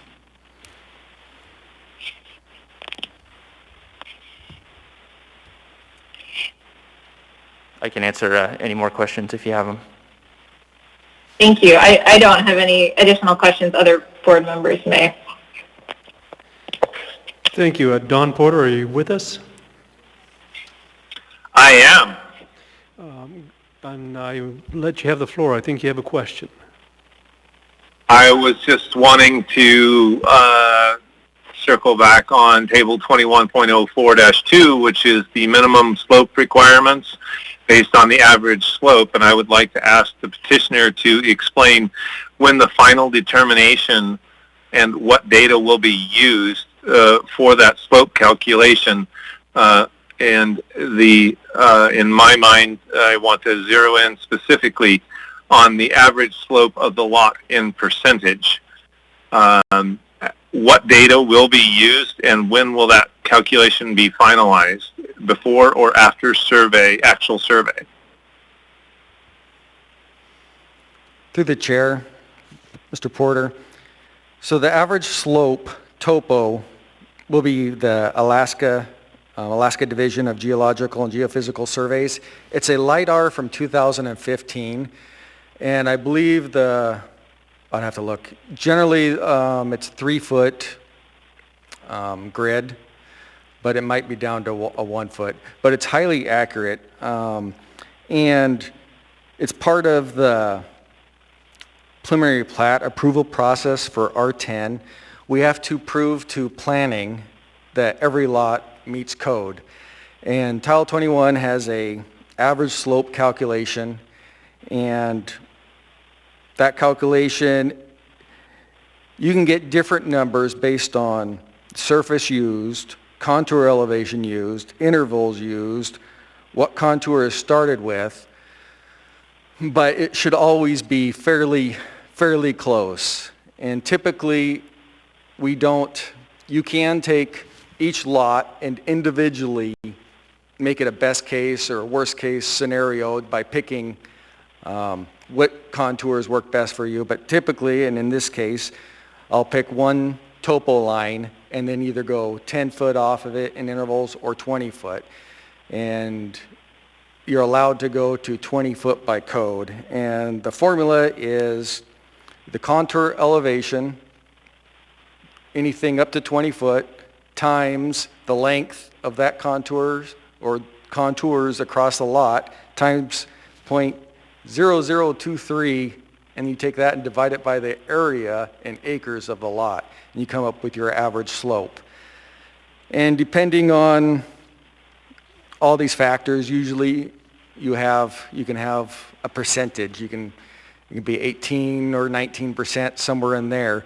But we have to prove to planning every lot works, just like we have to prove that the width of the lot is correct and the lot frontage is correct. So before the final plat can be submitted, planning will have reviewed that. And does that answer your question, Mr. Porter? It does. It sounds to me like what you're saying is that the calculation and how it was obtained was reviewed by planning before you've actually shown the configuration of the lot. Yes, sir. And planning's very good about making sure that we give them the information they need. And it will be provided to them to their satisfaction before a final plat is submitted. Thank you. As a matter of housekeeping, if I may, I have a gentleman in the room who is holding his hand up. Yeah, there's no opportunity to reply other than the petitioner who has brought the motion before us. Matter of... Sir, if you do not cease speaking, you'll be asked to leave the meeting. Thank you. Do we have any other questions from the board for the petitioner at this time? To the chair. Yes, please. So we had, of the public testimony that we went through, the 11 individuals, a lot obviously focused on drainage, and I can see in the staff packet that you have a lot to do as far as abiding by the MOA standards and the requirements.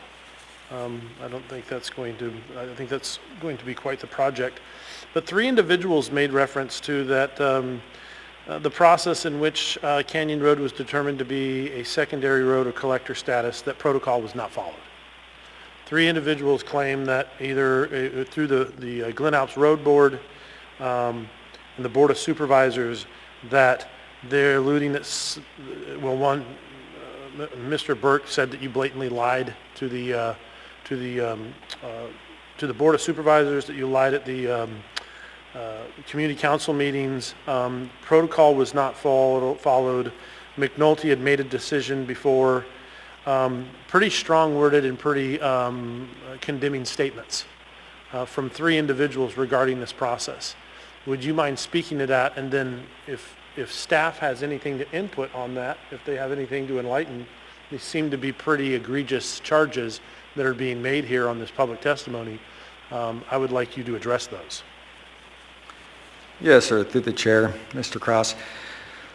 So I think there's 2 parts to that. The first is the planning director's authority, and that's, I'll say again, it's 2108-030 L2, and that states, unless approved by the director, access to a residential use on a residential lot should not be from a collector or grader street as designated on the official streets and highways plan. So she had the authority and she approved it after the letter from Triad. And I'll let Triad speak to, I guess, the collector status. You're welcome. Through the chair, Mr. Cross, yes, there was some confusion, I'll say, more than a year ago at this point. As Mr. Weaver had indicated, this is going on 14 months now.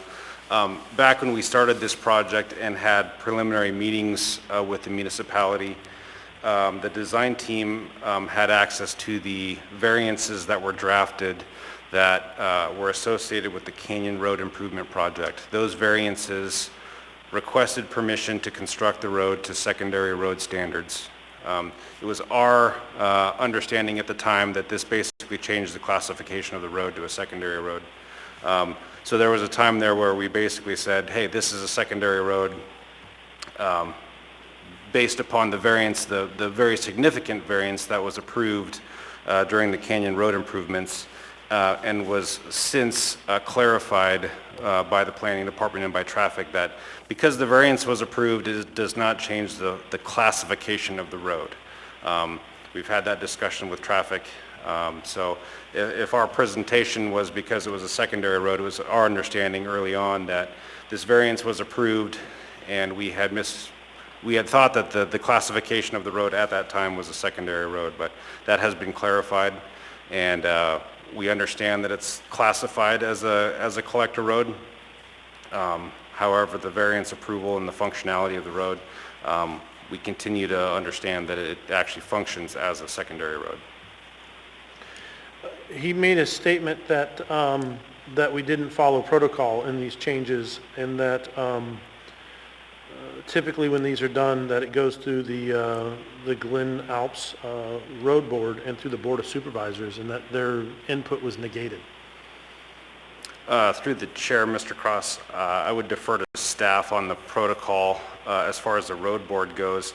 I can speak to Chapter 8 of Title 21, which is the subdivision development section of Title 21. It specifically gives the director the authority to approve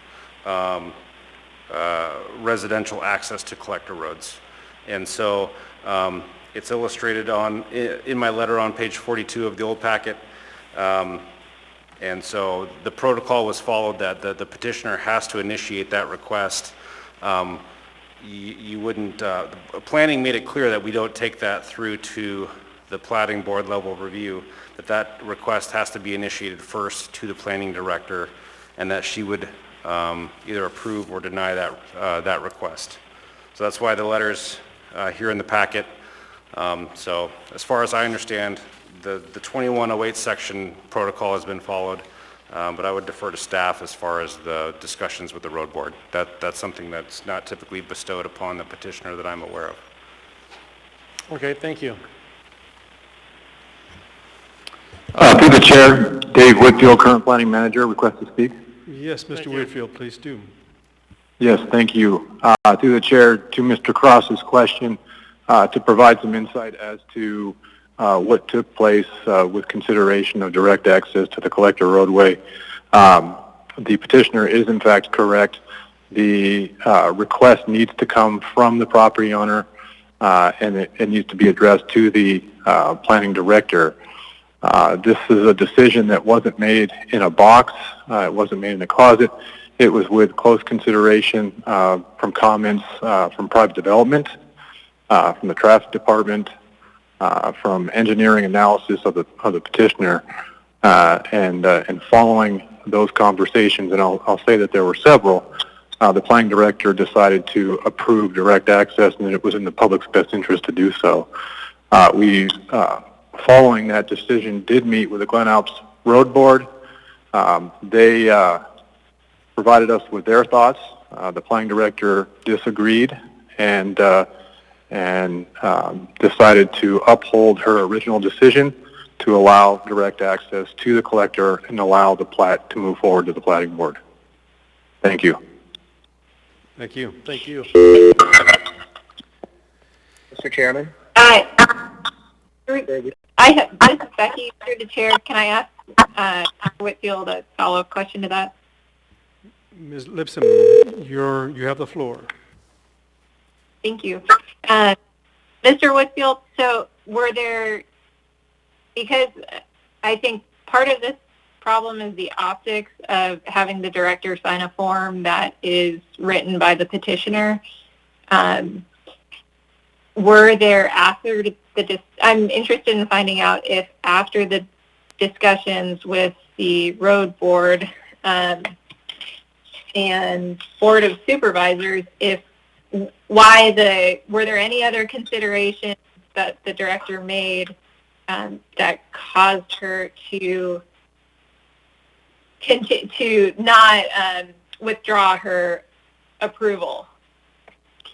I think generally she disagreed with the position of the road board at the time, and I think she believed that that allowing direct vehicular access to the collector roadway was in the best interest of the public.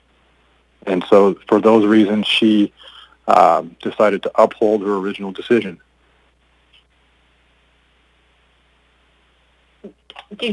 And so what I take away from that statement is that that the planning department feels as though the 14 additional culverts that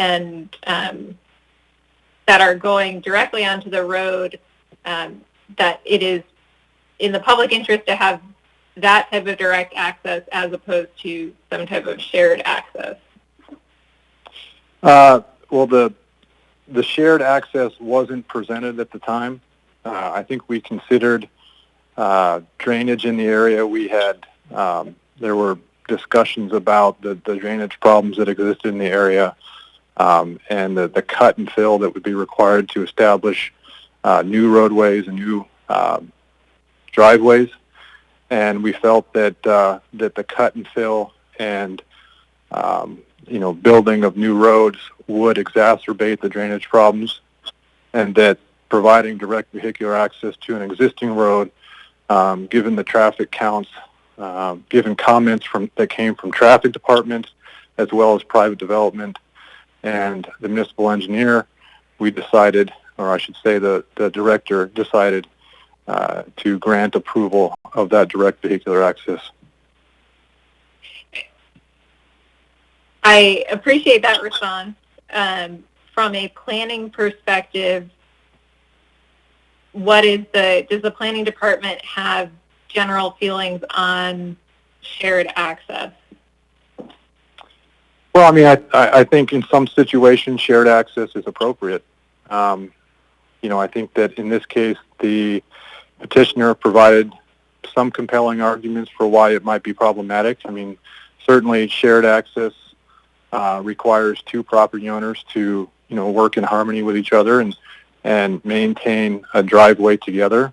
Sometimes that can be problematic, and sometimes it can be less desirable. So, I think in certain situations it works, in others it doesn't. That wasn't required by the director with this approval, and we're, I think, generally okay with the idea of direct vehicular access for each of the lots. Thank you. No further questions. Thank you. Mr. Chairman? Who is online just speaking? Mr. Chairman, this is Jerry Weaver. I wonder if I could make one comment about the driveway access. Are you a board member? I'm part of the staff that presented the case. Jerry Weaver? Oh, thank you. Yes, Mr. Weaver. I'd like to just point out one thing on the approval from the planning director. Mr. Burke brings up the code citation 2103240. That's a variance provision. There was no variance provided here. So they've cited, basically, they're relying on the wrong portion of the code, assuming that it required a different process. The applicant has followed the process in accordance with the code, and 2103240 is not applicable in this situation. Thank you. I had a few questions with respect to Sean Domagalski's comments.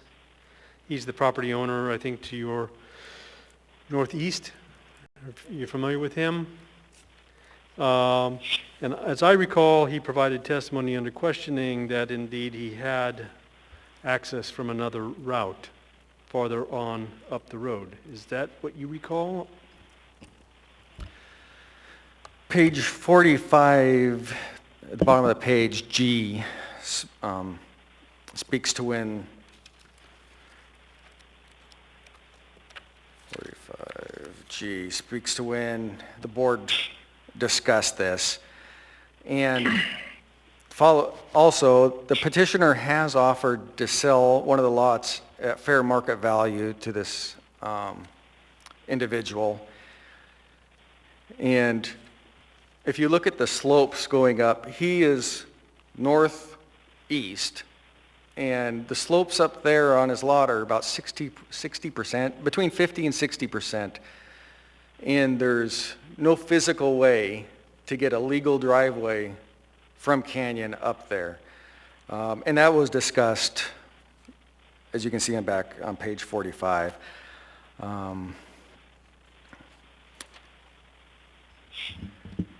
Yeah, that's what I recall. Yes, sir. And has he been in communication with you since? I guess he has, because you made an offer to sell him access. Yes, sir.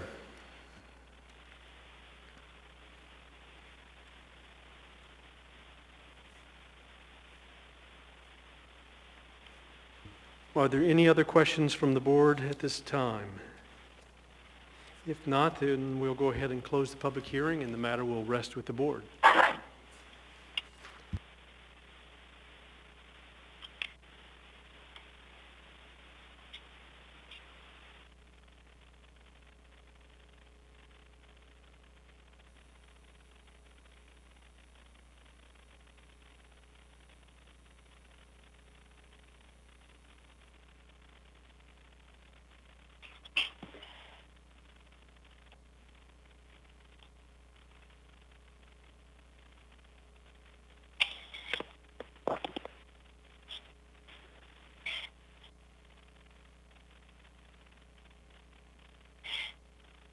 Through the chair, this is Becky. Are we in the board discussion portion of the evening?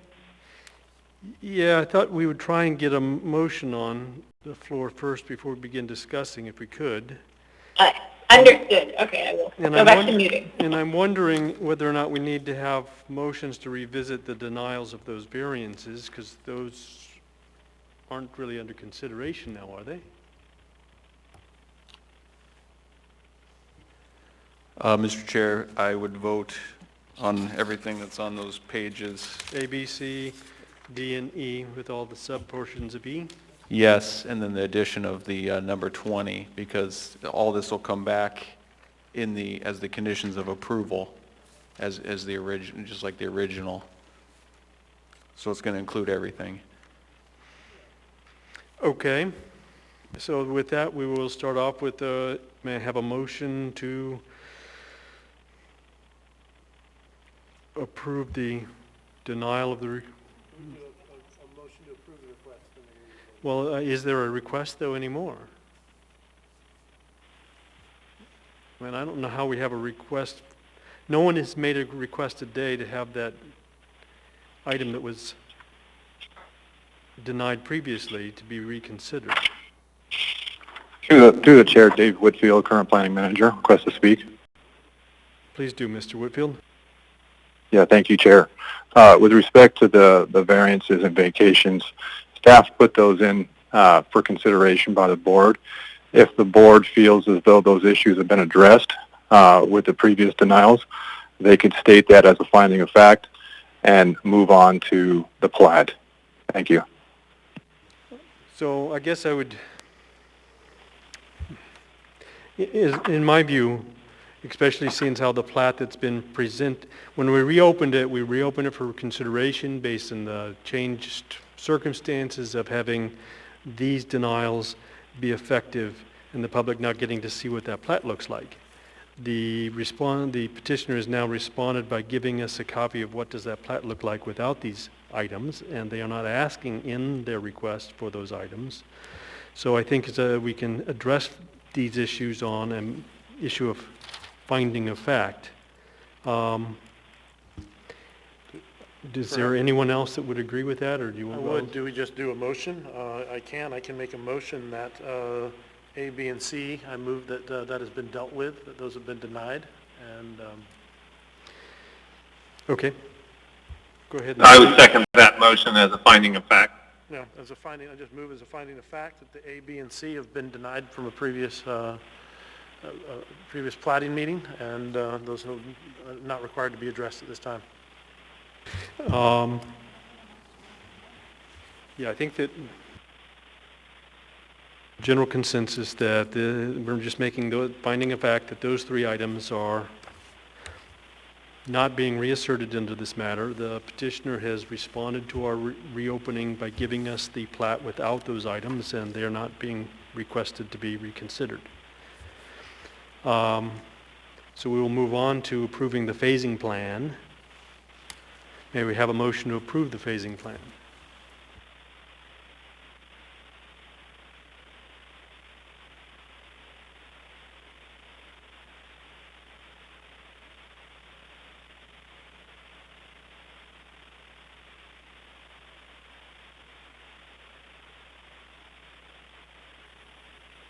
Kevin Cross has moved to approve the phasing plan, and Valerie Ritz has seconded. Would you like to state your motion, Kevin? Yeah, I just moved to approve the phasing plan. I will go into my long, reasons why when we make a movement on E, just to prevent redundancy. Thank you. And that motion has been seconded. Is there anyone else that'd like to speak to that motion?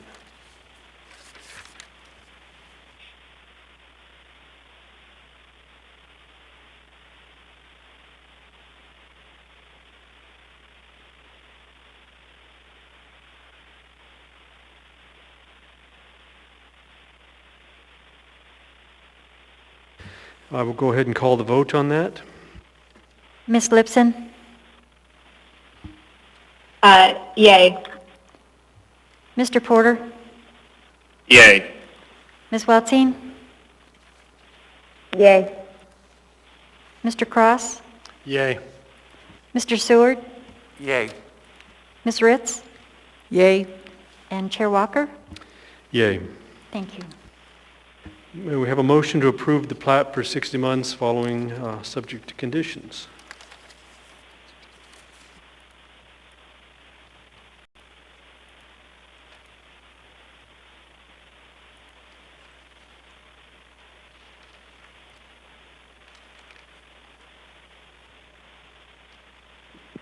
Through the chair, this is board member Weltine. Can I just ask a clarifying question because it's kind of tough to hear on here? Jana, could you repeat that once? Sure, hold on. I just want to ask a question before we move forward, just to make sure I understand where we're at, because it was kind of hard to hear the first motion. Did we take what is the status of the driveways at this point? Did we take no action on that? So are the driveways still included, these single driveways, in the plat we're about to vote on? Well, I think the driveway discussion would be a good discussion to have once we have the motion on the floor, so we can make findings under that. I think, Kevin, you've moved for the approval of the plat? That is correct. So we just need a second, and then we can start having a discussion. This is Don Porter. I could second that motion. And, well, we have approval of the plat based on the addition of 20. That's, yeah, yeah. Correct. So my motion is approval of the plat for 60 months, subject to the following conditions.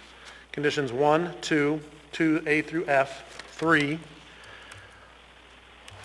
4, 5, 6, 7, 8, 9, 10, 11, 12, 13, 14, 15, 16, 17, 18, 18A and B, all subsections of B through B7, 7A, B, C, 9, 10, 11, what are we going to here? 11A, 11B, section 19, 19A, to include as amended item number 20, which shall read revise lot 11 block 2 to meet the lot and site requirements for R10 district per table 21.04-2.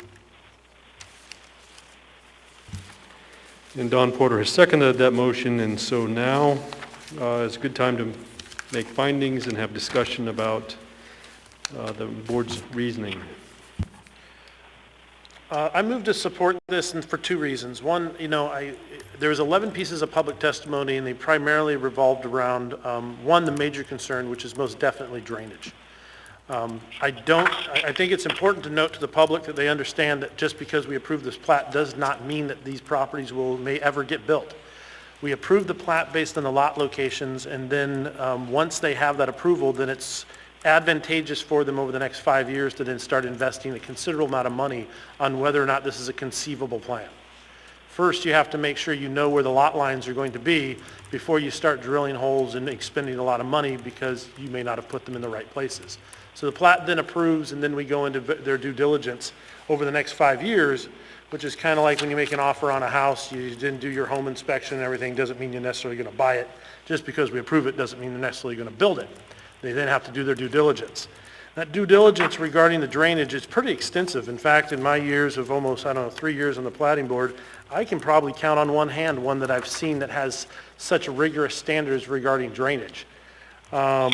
If you can just read through sections 2A through F, and I've got them circled here and marked numerously, that I think they have a lot to work to do, and believe me, as a lifelong Alaskan and developer here, the municipality of Anchorage does not make anything easy. I do not think that they're in for a simple approval. I would not be surprised if they run into multiple challenges with their development that they'll have to get really, that'll either really be expensive or to resolve, or may actually jeopardize the project in its entirety. But if they can resolve these successfully, and if they can actually convince the MOA or provide it and come up with a plan that meets all these conditions, then there wouldn't be technically any reason not to allow them to do so, because they would have invested considerable amount of time, effort, energy, and engineering into resolving those concerns. Second, there was 3 statements that there was some sort of nefarious or that they lied, and I can understand the opinions, I can understand one of it, but I don't see evidence of that. It does look as if the provisions that the planning director has their authority that upon review of the traffic studies, there was multiple departments involved in this decision on whether or not it was a secondary road, collector status, that these properties could be placed directly on Canyon. I don't think there was any attempt to deceive or misrepresent. Again, I know the MOA to be very thorough and often frustratingly slow in their decision-making process, and I can only imagine that this was looked at by many eyes when they made this decision. And if the planning director, underneath the scrutiny of these multiple departments, felt that that this represented the best interest, knowing how frustrating, forgive my frankness, that those departments can be to work with, if they felt it was okay, I do not think that decision was made lightly. So that is why I'll be moving to approve this.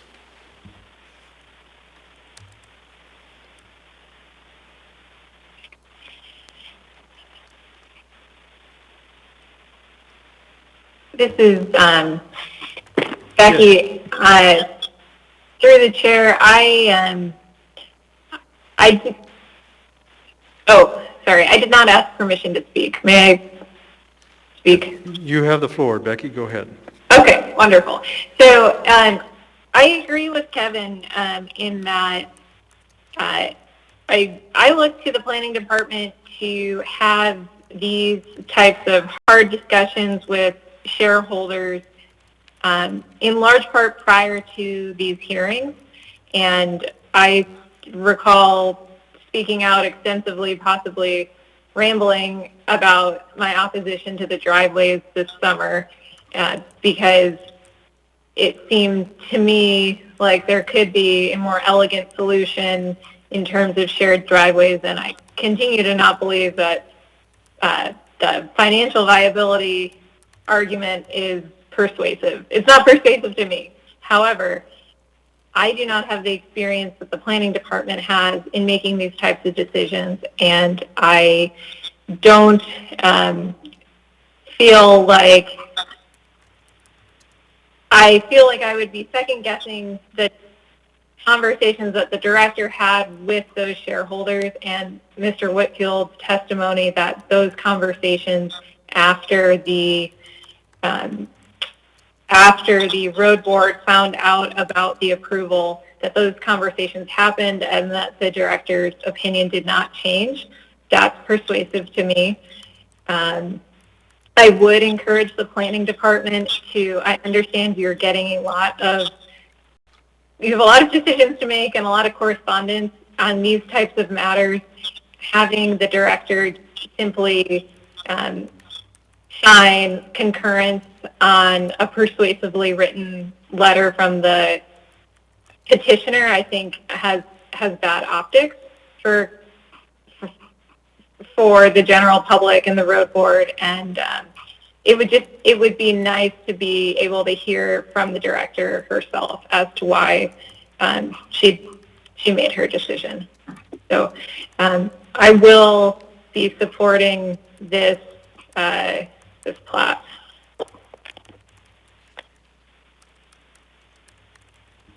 Thank you. Don Porter. Yes, this is Don Porter. Permission to address.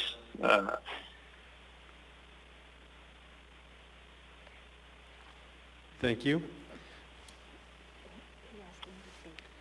So, I indeed will be supporting this motion.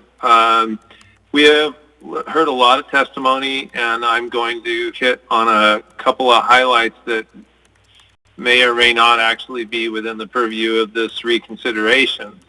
They came back to us and drew a plat that was reflective of all of the discussions and the previous denials that we've discussed, which is highly appreciated in the intense scrutiny of this. The slope requirements that have been discussed have been reviewed. They've not been put on a little tiny piece of paper and slid somewhere that nobody's looking at. Planning has reviewed the calculations, and they have agreed with the calculations that have been presented by the developer, by the petitioner. So these again have been looked at. It's something that is looked at in detail rather than and agreed with by the planning department.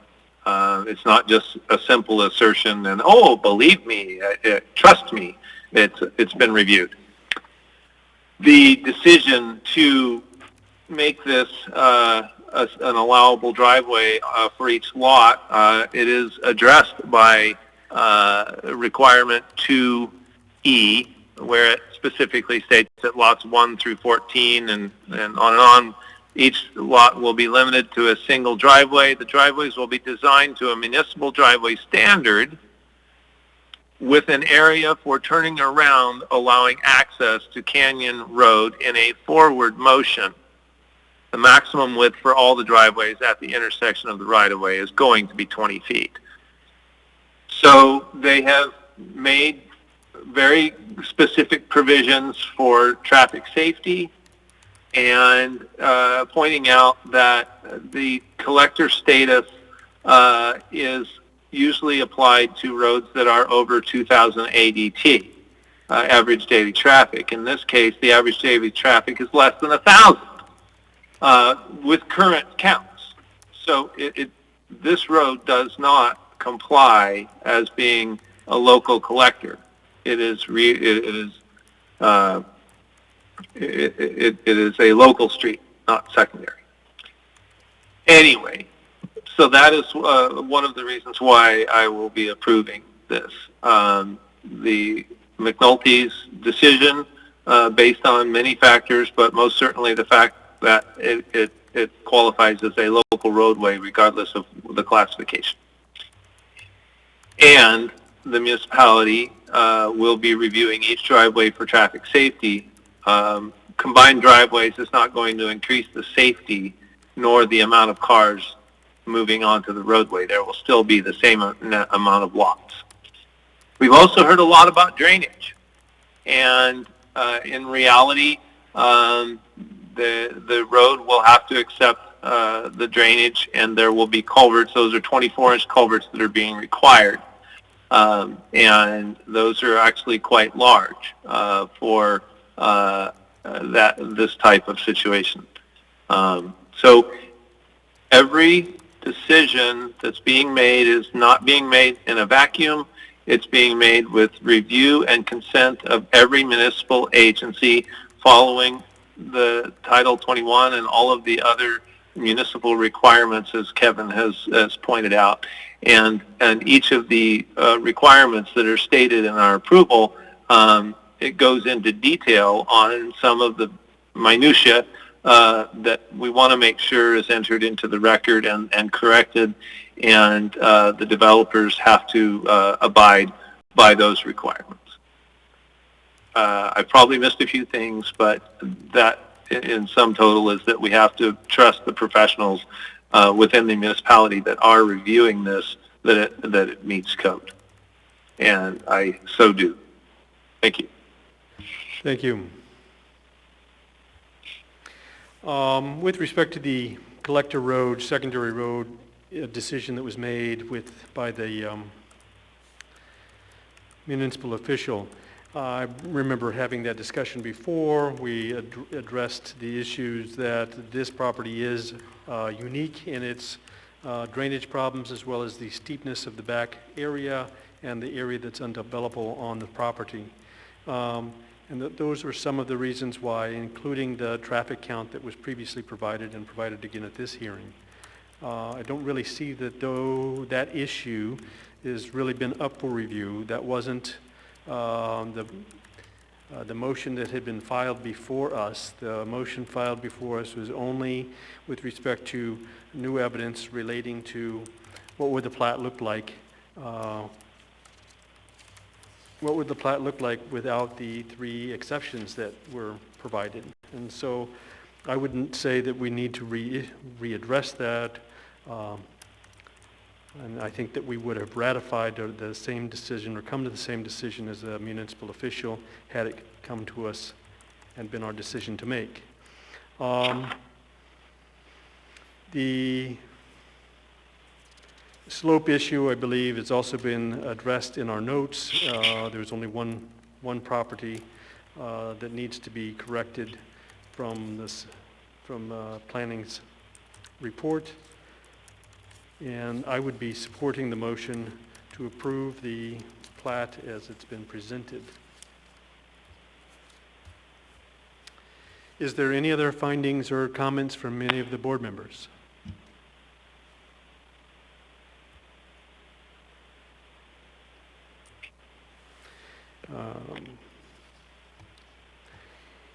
Is there, I guess we'll go ahead and call the vote at this point.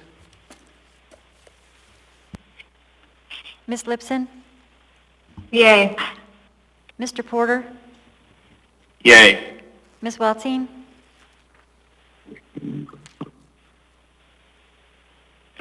Nay. Mr. Cross? Yay. Mr. Seward? Yay. Ms. Ritz? Yay. And Chair Walker? Yay. Thank you.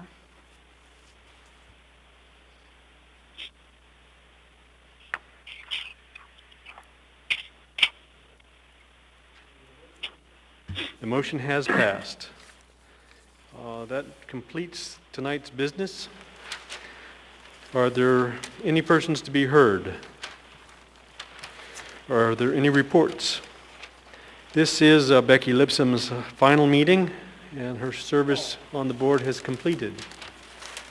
We wish to thank Becky for her contributions for the last 3 years. You'll be missed. Becky, this is Kevin Cross. You will be sadly missed. I always appreciate your input. Thank you, everyone. It's been a pleasure serving on the board. Through the chair, Dave Yes. Whitfield, current planning manager. Mr. Whitfield, go ahead. Yes, thank you. Becky, I'd like to say thank you very much on behalf of the planning department for your service to the public. The last 3 years, you've done an outstanding job on the platting board, and we very much appreciate it. Thank you. Thank you, Planning Department. And with that,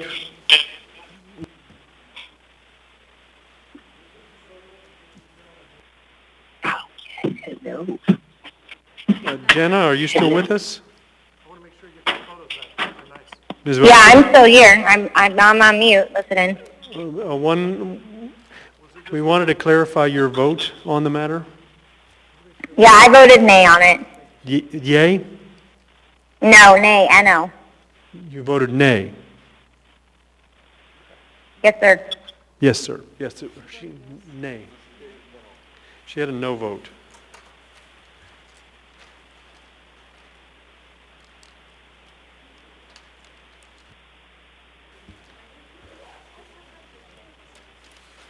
So that was a 6-1, and it still passed.